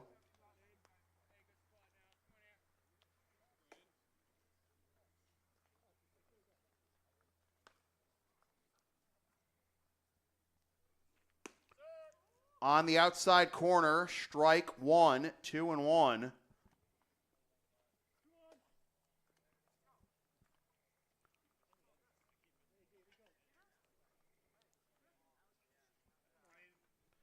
Steve Bangs had 7 Ks in 4 innings against the Mad Dogs on July 7th. That just missed inside. 3-1.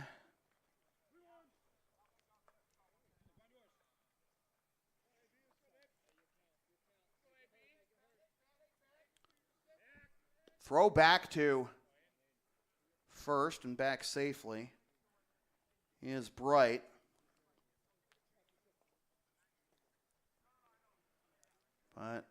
And again, that is the season high for strikeouts in a game by a Blue Sox batter, as that is past Feliciano into right field for a base hit. On his way to third is Bright, and it is runners at the corners.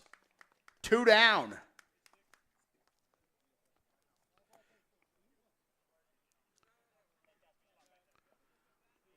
First and third, the tying run now 90 feet away for the Americans, and Jack Beverly will try to bring him in.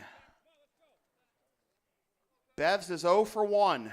Walked in the second and popped up to second in the third, but first, Rick DeAngelis out to the mound to have a conference. Mentioned both Hartley and Cobb.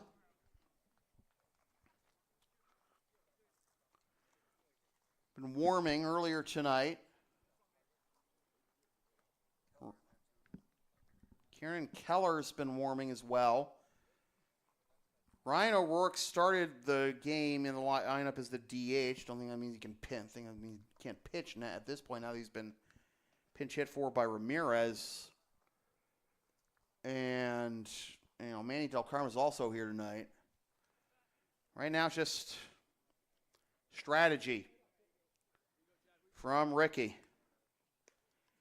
Blue Sox hoping to hang on to this lead to go to the bottom of the fifth.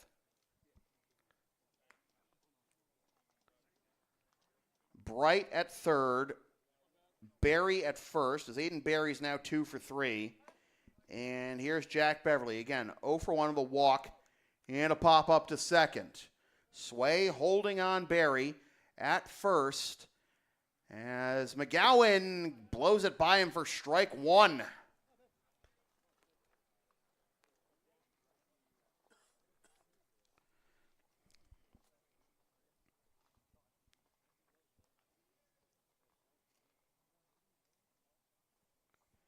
Fouled straight back, strike 2.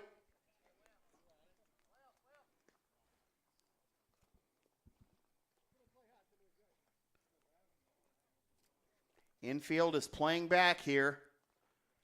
Outfield is playing pretty deep too. Keep everything in front of them and trying to allow anything to go in the gap and give the Americans the lead. Swing and a miss. Strike 3. Good morning, good afternoon, and good night, Jack Beverly. Strikeout number 8 for Pat McGowan. It's a season high for McGowan and the Blue Sox with 8 Ks here in 5 innings. And the Americans leave runners at the corners.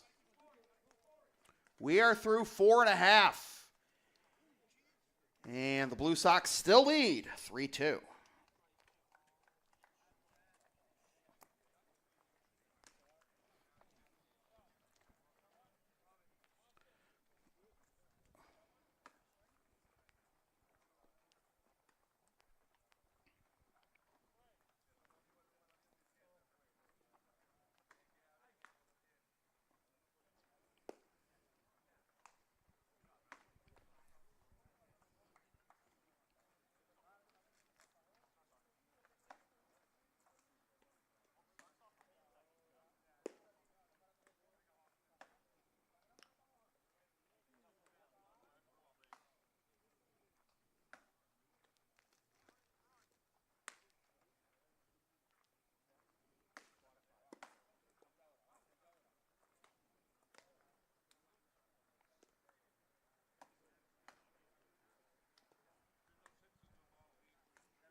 So we go to the bottom of the 5th.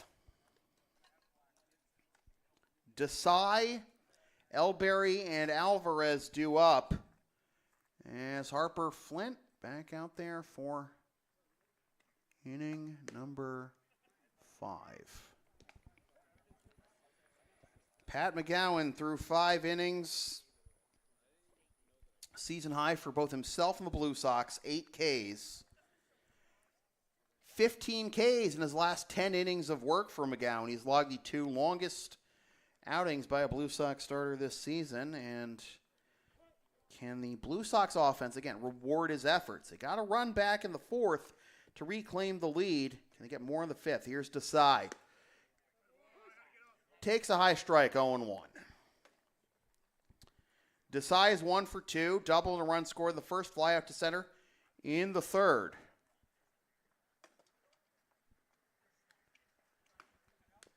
Fouls that one off, and the count will be 0-2. Well, certainly already a longer at-bat than when he did his last time up, when he flew out to center. Patience is the key. Got to wait out these guys, Did he hold up? They're waiting for an appeal. No swing. Ball 1.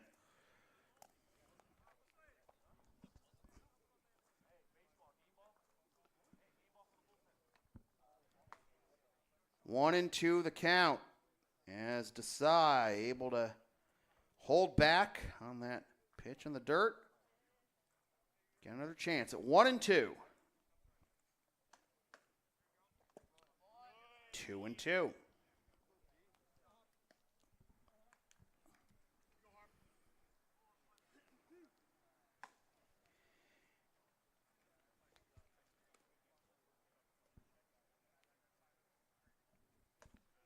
Infield playing back. Center fielder buries a step towards right.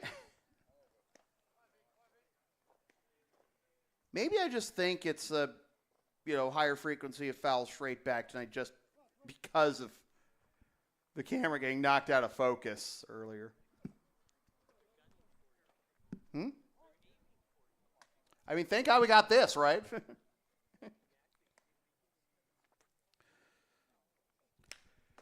Waited on the breaking ball, grounded it to second, but it'll be a routine 4-3 putout for out number 1.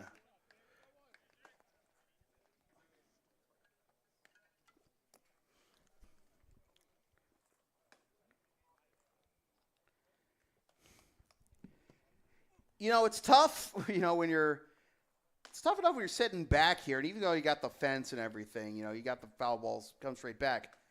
I want to know what it's like, for fans who might be watching, like if you're watching on your TV or something, or what if you're on your phone, if you're watching this on your phone and like baseball coming straight at the camera and everything, and it's gonna burst through the phone and everything, and that would be bad.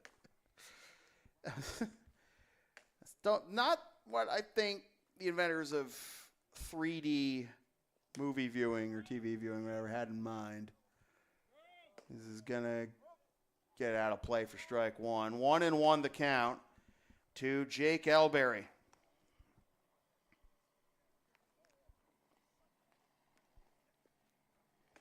Single his first time up. And score the Blue Sox second run of the game.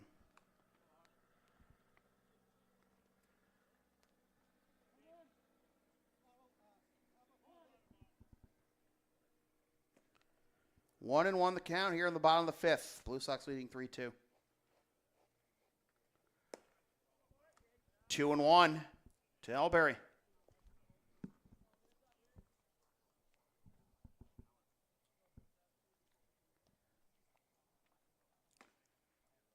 Third baseman Beverly playing a little closer to the bag than I think one might really expect for a left-handed hitter. 3-1 with Alvarez due up next.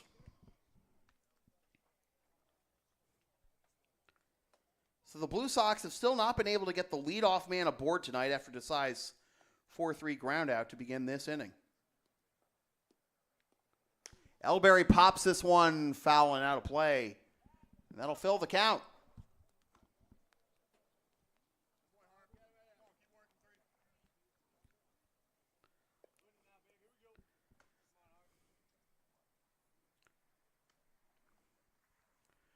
The longer at-bats, though, are a welcome sight from the Blue Sox offense.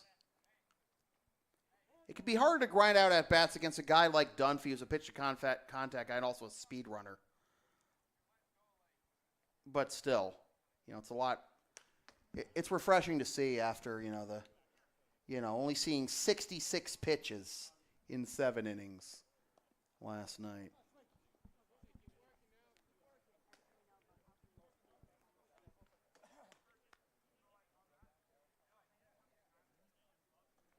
I mean, guys like Greg Maddux in MLB, they have that reputation. They had that reputation of being fast workers and efficient workers for a reason. As Elberry hits this one to deep right field and gone!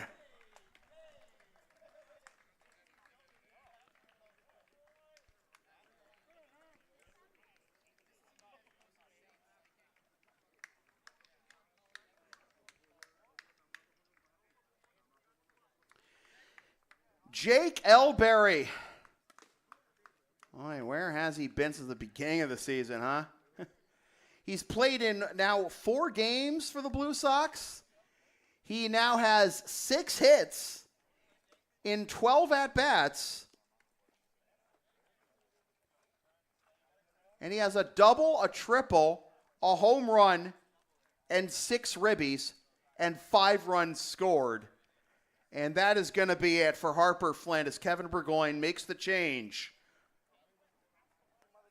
Alberry 2 for 3 now for his first home run in a Blue Sox uniform. Kevin, who we got? Thank you.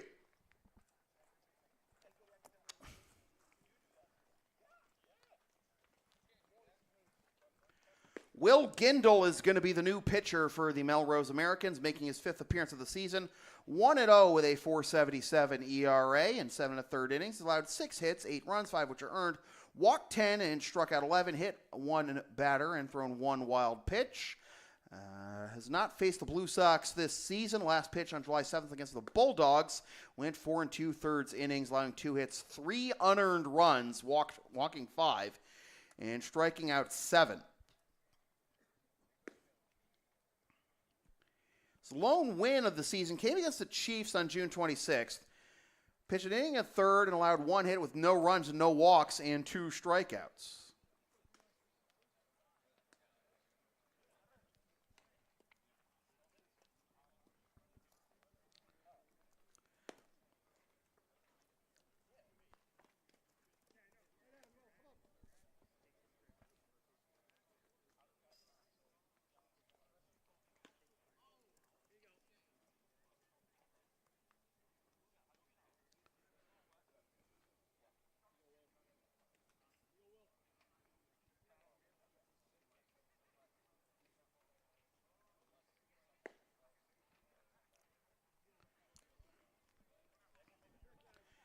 So,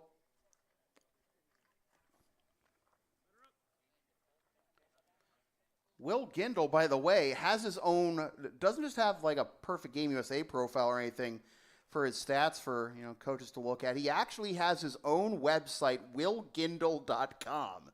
So check that one out, willgindel.com. Winchester High, class of 2023. Fastball tops out at 87. That was a curveball, a 2-seamer, and a changeup as Jules fouls that one off for strike 1. Alvarez with an RBI double and a walk to his credit tonight. As the Blue Sox extend the lead back up to 2. 4-2. Oh, nice. That's a curveball. Man, that feels a little bit more horizontal than that. 0-2. Alvarez pops this one up, foul behind us. 0-2 again.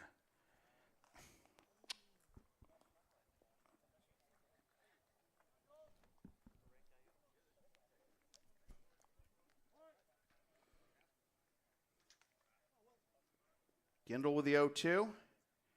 Here it is. Down and away, and goes to the backstop. 1-2.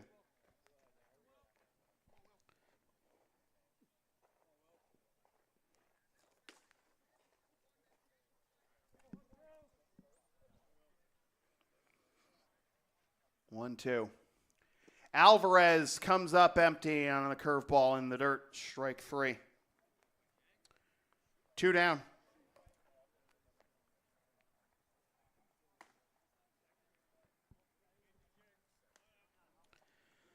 So DJ Johnson will try and keep the line moving, and the Blue Sox again still want to pad that lead. 3 runs wasn't enough against the Chiefs. 2 be enough against the Americans, or can DJ add on here? DJ waits it out, but it hits the outside corner for strike 1. In the top of the 6th, the Americans will have the 7, 8, and 9 hitters due up. Duggan. Late decision to swing there by DJ, and he is behind. 0-2.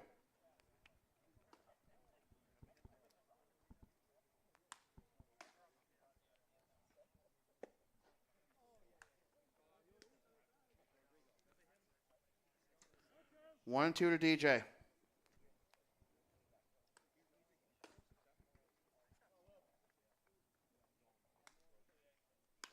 DJ grounds this one wide of first and foul. Line on Harper Flint. 4 1/3 innings, 4 runs, 8 hits, 1 walk, 1 hit by pitch, and 5 Ks.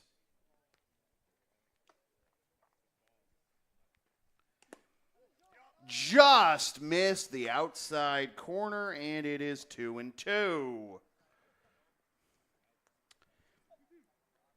Did look like Jankowski reached out a bit to get that one, so. And that hit him, or no?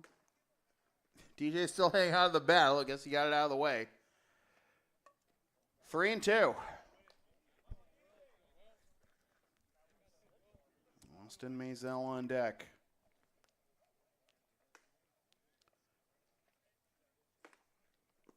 Down low, and that's ball 4. DJ, that's not ball. Is that ball 4? Yeah, I was gonna say. DJ didn't know. I knew. Umpire knew.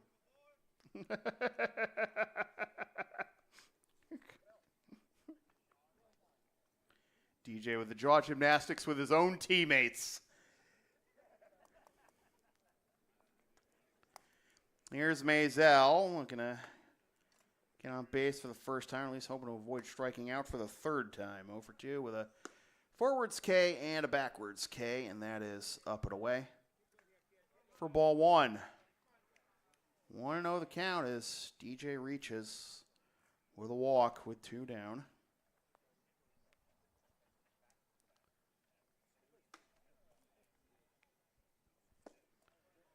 Two 2-0.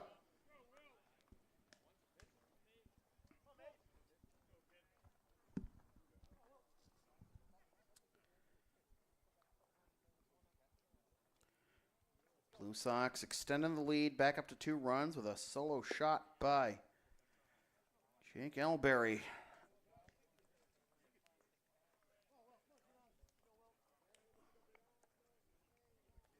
Three 3-0 the count to Maisel, with Pat Casserly due up next. And Maisel will take a 4-pitch walk. Back-to-back walks after the strikeout of Alvarez. And that'll be Pat Casserly. Cass was hit by a pitch in the small of the back with 2 strikes on a reach on a pop-up that dropped in front of home plate for a base hit. A miscommunication between Flint and Jankowski. And then came around to score what is right now the go-ahead run. Will that be the difference in the end if the Blue Sox can hang on here? 0-1 the count.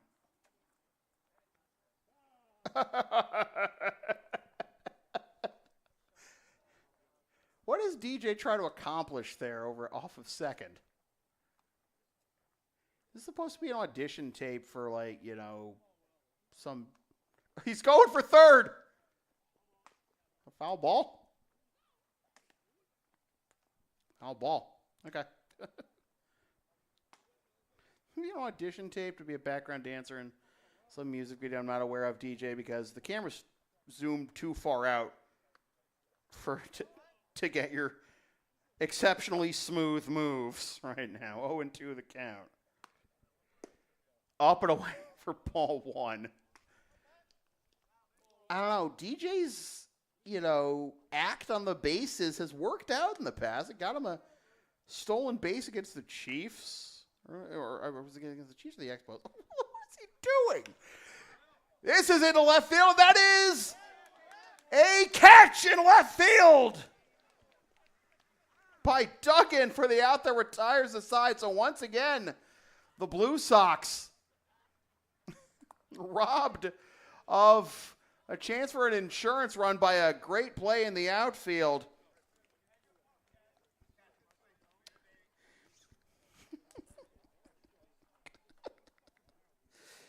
It was bright last inning.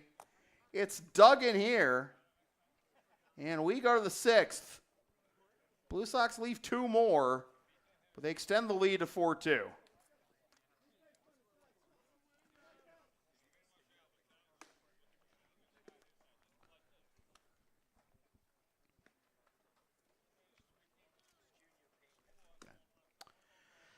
Junior Pena will take over on the mound for the Blue Sox here in the 6th inning. Deal with the bottom third of the order. Duggan just had that fantastic play to end the bottom of the 5th. And Jankowski and Nestor.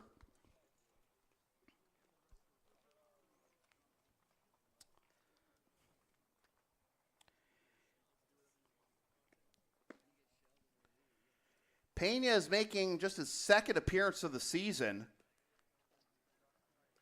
Last pitched last Wednesday against the Americans. Got the win in that game with 1 inning, allowing 1 hit and no runs with 2 strikeouts.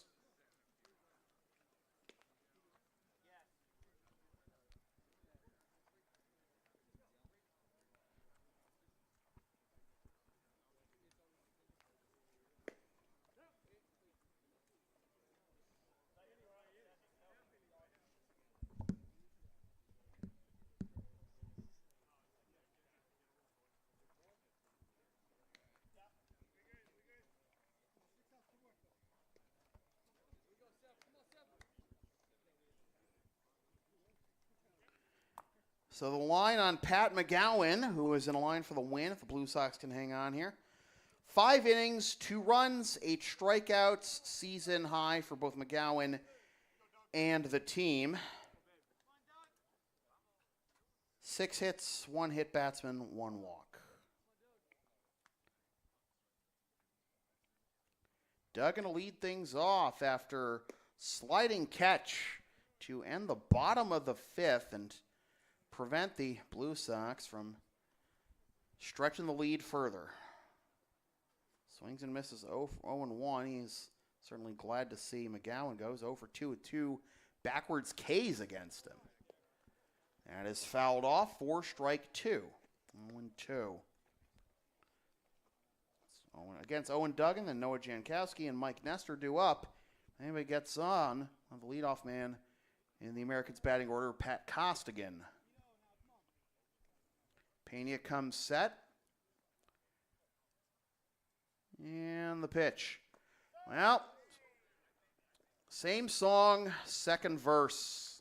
Good morning, good afternoon, and good night. Owen Duggan, 0 for 3 with 3 Ks, 2 at the hands of McGowan, and now 1 here at the hands of Pena.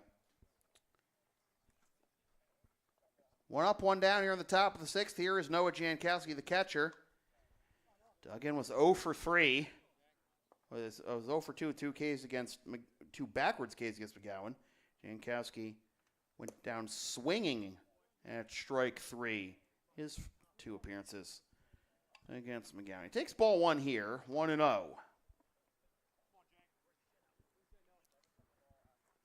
Blue Sox leading 4-2. They led 2-0 after 1. Americans came back to tie it in the 3rd.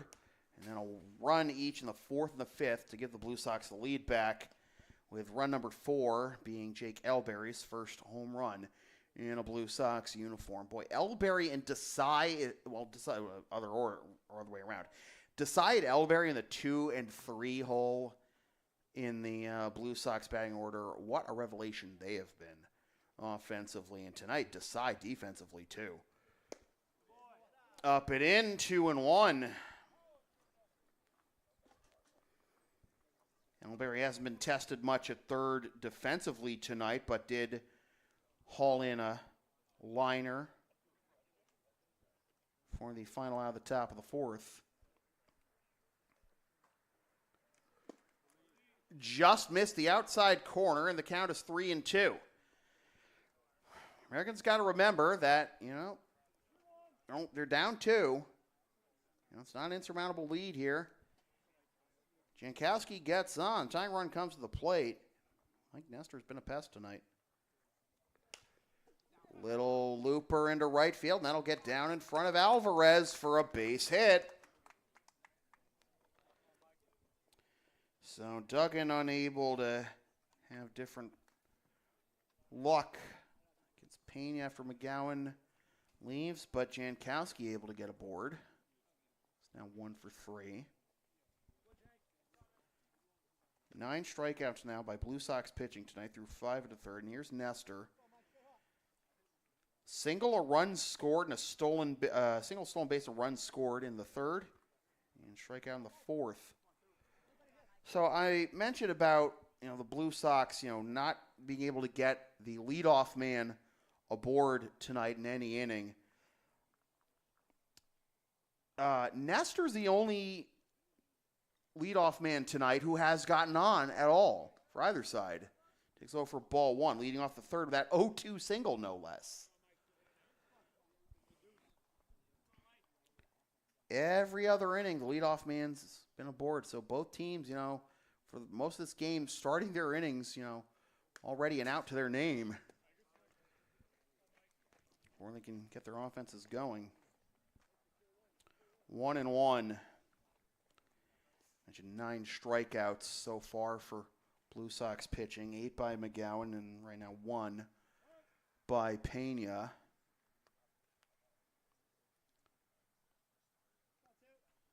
Last night, the Blue Sox pitchers were actually really good themselves, striking batters out. That is a swing and miss for strike 2. Dunphy's a pitch to contact guy, so you're not going to, rack up the Ks. There are only 4 Ks by the Blue Sox batters last night, despite getting, shut out with 4 hits. The Chiefs struck out 12 times last night, but 6 walks, and of course the 5 hits and 4 runs. They actually had more. They drew more walks than they had hits last night, and that proved to be the difference. Foul tip into the mitt of Casserly for strike 3. There's strikeout number 10 for Blue Sox pitching, number 2 tonight for Pena. 2 down. And as promised, the lineup turns over for Pat Costigan.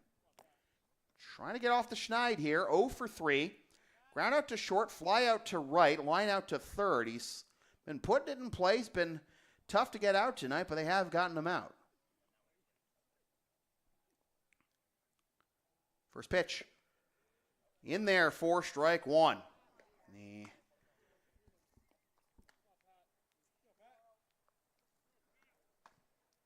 bottom of the 6th, the Blue Sox will have LeBro, Ramirez, and Feliciano due up, these 8, 9, and 10 hitters.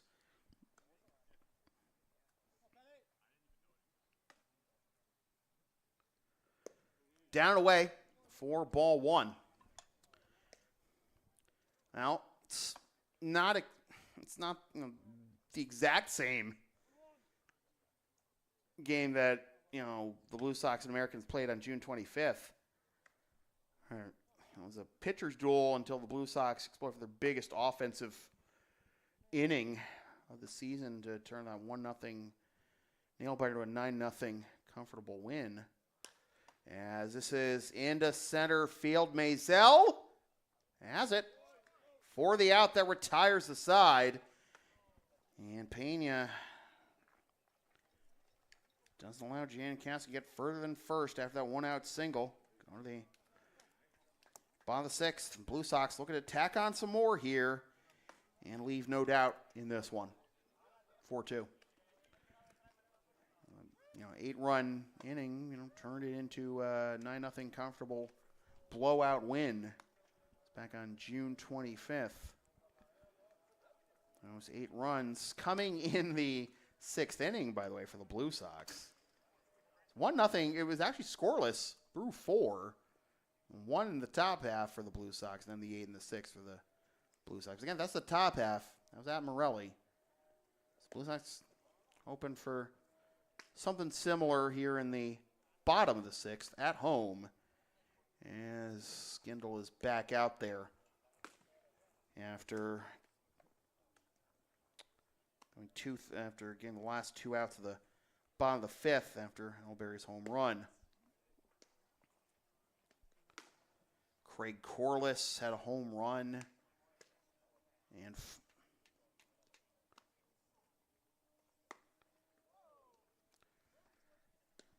have 3-run home run, a total of 4 ribbies, and Austin Maisel had a 3-run triple in that 6th inning of the 9-0 Blue Sox win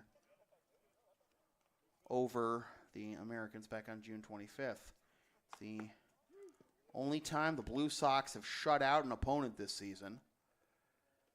The Blue Sox got shut out for the first time this season last night against the Chiefs. Hoping to get some separation here and get even in the win column with the Americans. Still have a game hand in the loss column, even if they lose. Eric LeBreau, 1 for 2 with a ground out to short and a single.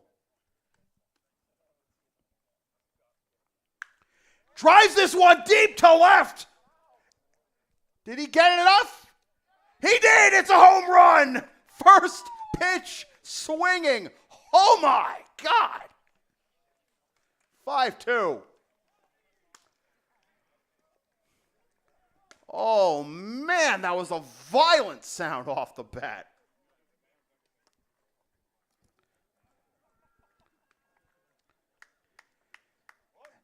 That point, I realize, wasn't a matter of did he hit it far enough? Did he keep it fair? You always worry if that's going to, be a long strike one. And now here is Giancarlos Ramirez. The Blue Sox get their second home run of the game. 1-0 the count now to Giancarlos. Almost got hit. 2-0.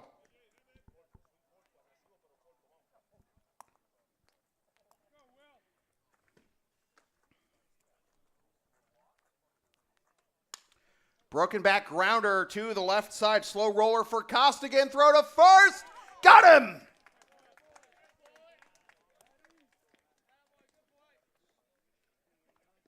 One down.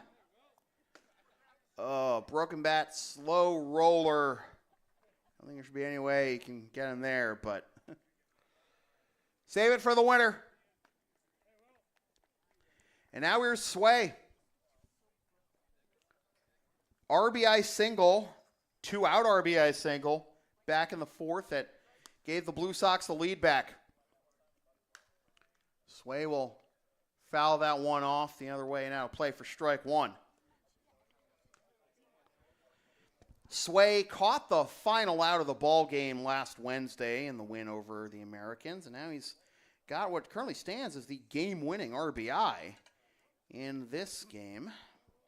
But a couple of solo shots since then by Elberry and LeBreau, giving the Blue Sox a little breathing room. 1-1 the count to Sway.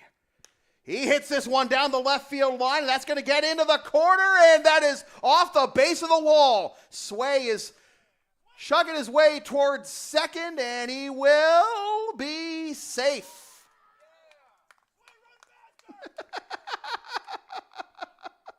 I wasn't going to say it.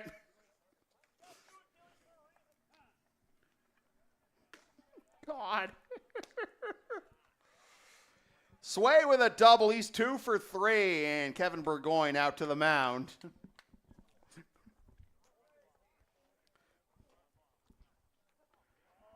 Oh, my God. This, I wanted him to hit it out so bad. All right, pitching change for the Americans. Kevin. Ronnie Luke on the mound for the Americans. So, Will Gindel will see his night come to an end after one inning of work, striking out one and allowing one run, the solo shot by LeBron, and 2 hits. Well, he's still responsible for Sway on second, unless we got a pinch runner out there now. Is that Brendan or?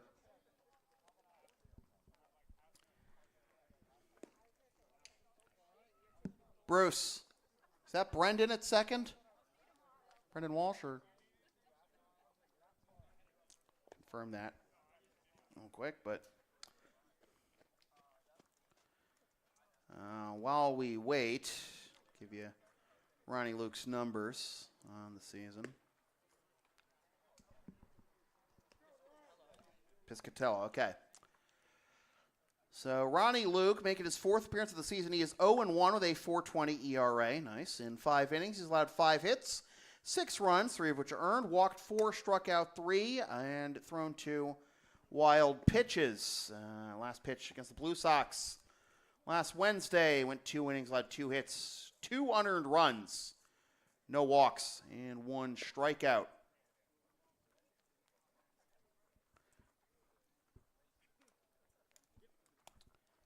So it's still Gindel's responsibility for the runner at second, which is now Anthony Piscatello.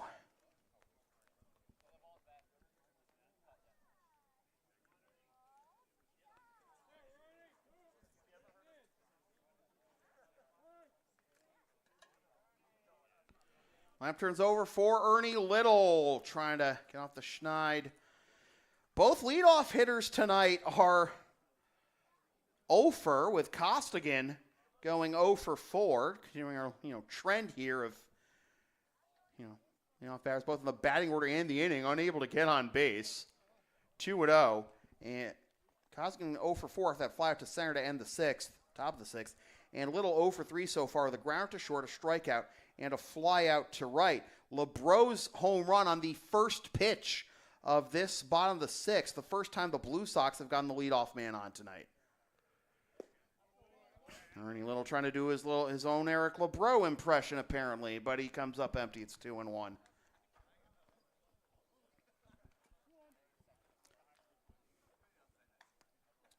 Ronnie Luke, the left-hander.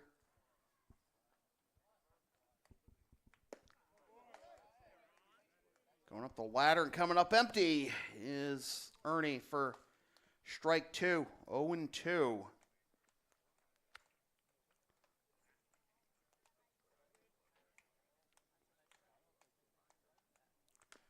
Ernie fouls that one off.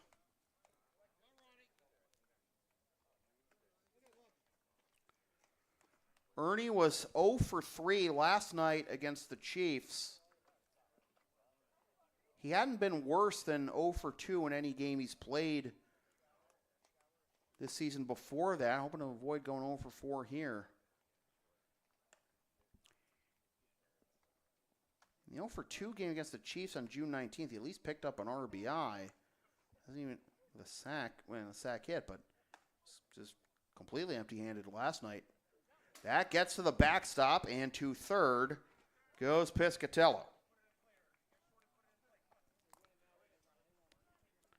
So right now, if you're Little, the 3-2 count, now runner at third. Let's put it in play. Hope the good things happen. The infield's coming in here. Remember, it's only a 3-run game, and the Blue Sox, have coughed up those leads before. I think they've coughed up 3. They were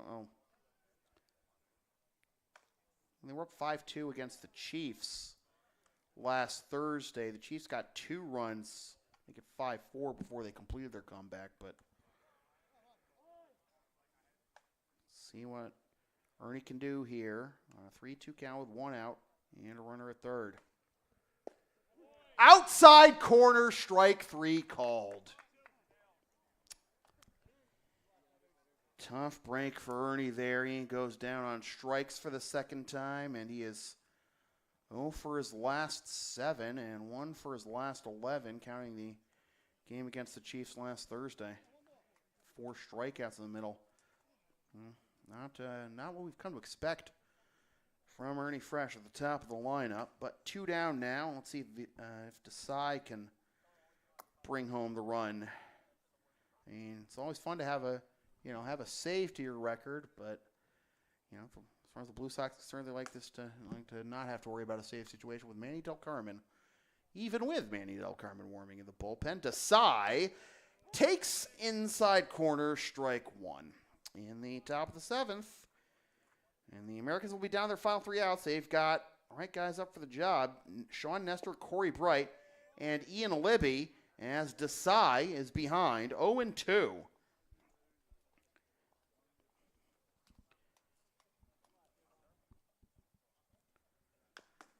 Grounder to the right side, but that'll dribble foul.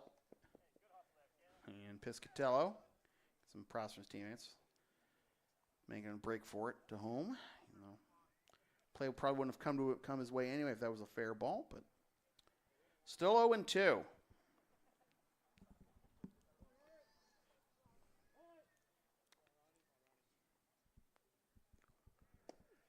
Outside, and Desai, looked like you wanted to offer at it, but it is 1-2.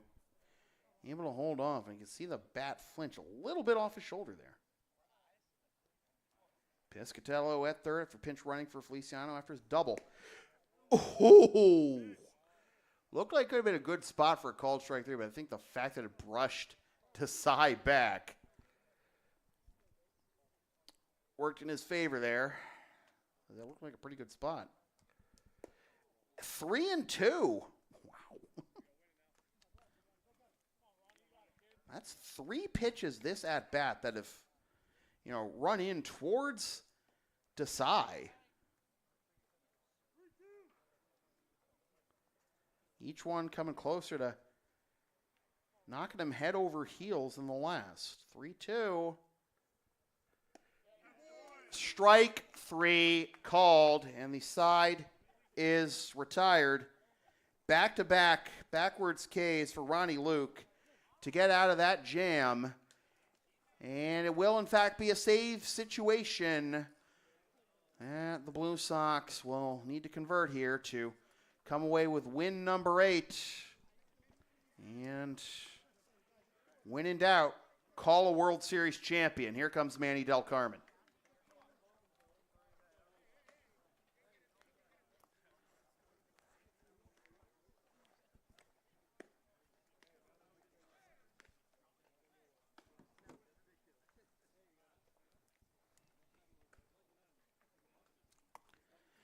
So it is just 1 run charged to Will Gindel after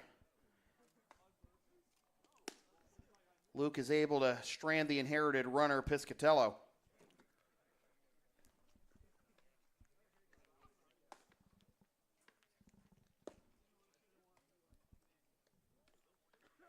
Harrison at first. Yep. Is that the only change?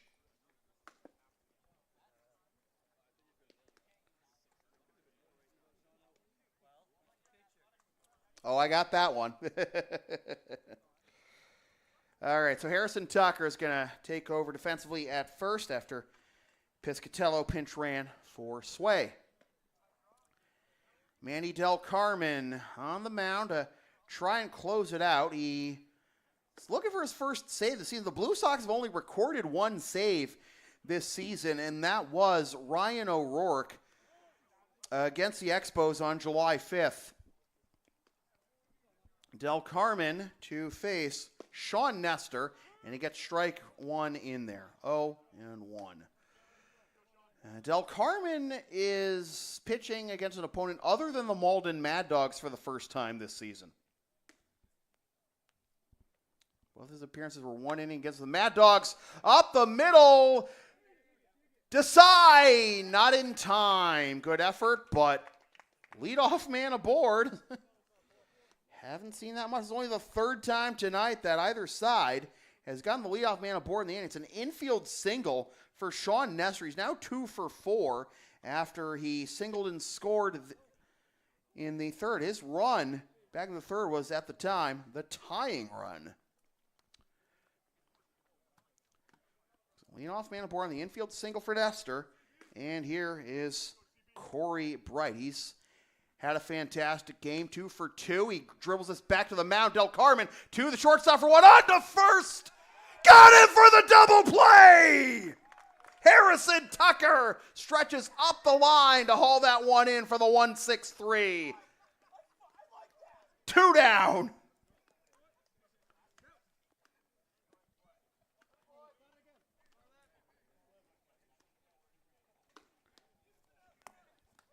Saying Corey Bryce had a fantastic game, 2 for 2.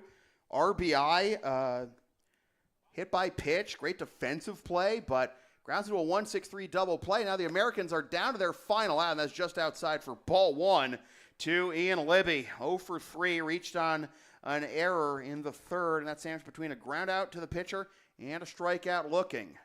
Del Carmen delivers, swing and a miss, strike one.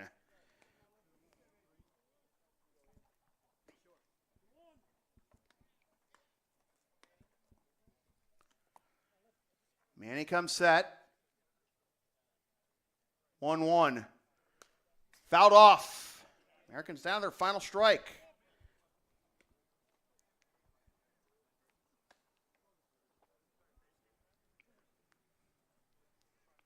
.163 double play. What a massive turn there. The first pitch, too, it's a tough play, because Manny's going to throw to second, and Desai coming in to make sure that doesn't get airmailed into center to what this would have been the tying run at the plate.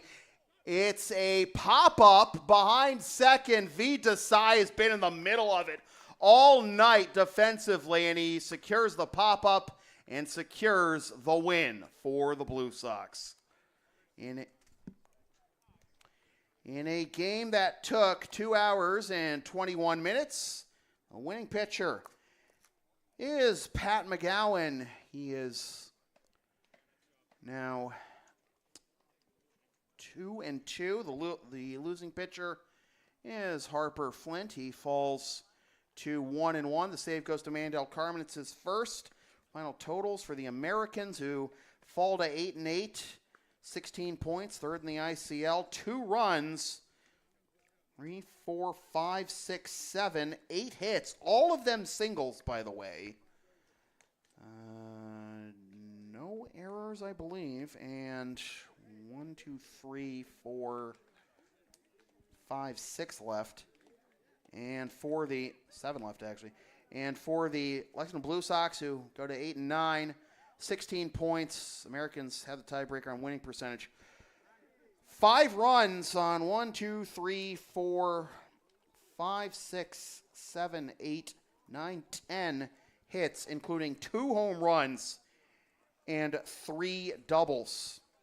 With Josue Feliciano's RBI single with 2 outs in the bottom of the 4th, proving to be the eventual game winner. And then solo shots by Jake Elberry and Eric LeBreau, each their first of the season, carry the Blue Sox to a 5-2 win. And aside from the probably the most satisfactory win of the season for the Blue Sox, all things considered. Sure, you got your 20-3 win over the Chiefs and the 9-0 win over the Americans on June 25th, but given team feeling like they've been stuck in neutral what a season. Thank you, Rhino. And given everything the Blue Sox have been trying to overcome here, you hope this will start a winning streak. You hope a win like this will plant the seeds of confidence in the team, because the talent is there, the potential is there. Whatever roadblocks they have to overcome internally, that will be the tipping point for them to determine whether they'll be a championship team again. But it doesn't get any easier next time out, because remember, home and home with the Expos, Thursday and Friday. Thursday night here at LHS, Friday night at Shrum in Somerville. Those games, of course, will be on the Blue Sox Baseball Network. If you're looking for other Intercity League baseball action over on my usual digs, LSP. It's going to be the Chiefs and the Bulldogs at 8 o'clock, first pitch tomorrow night at Maplewood. You can go to youtube.com/@LSP37 for the live stream there. The link will also be on if you're a Chiefs fan, it'll also be on their website. It'll also be on the Intercity League website. And speaking of which, be sure to follow and support the Blue Sox and the rest of the Intercity League on intercityleaguebaseball.com and on Facebook, Twitter, and Instagram. Of course, subscribe to this here YouTube channel. Once again, the final score from center field at Lexington High School, Lexington, Mass. It is the Lexington Blue Sox 5 and the Melrose Americans 2 for all my rowdy friends.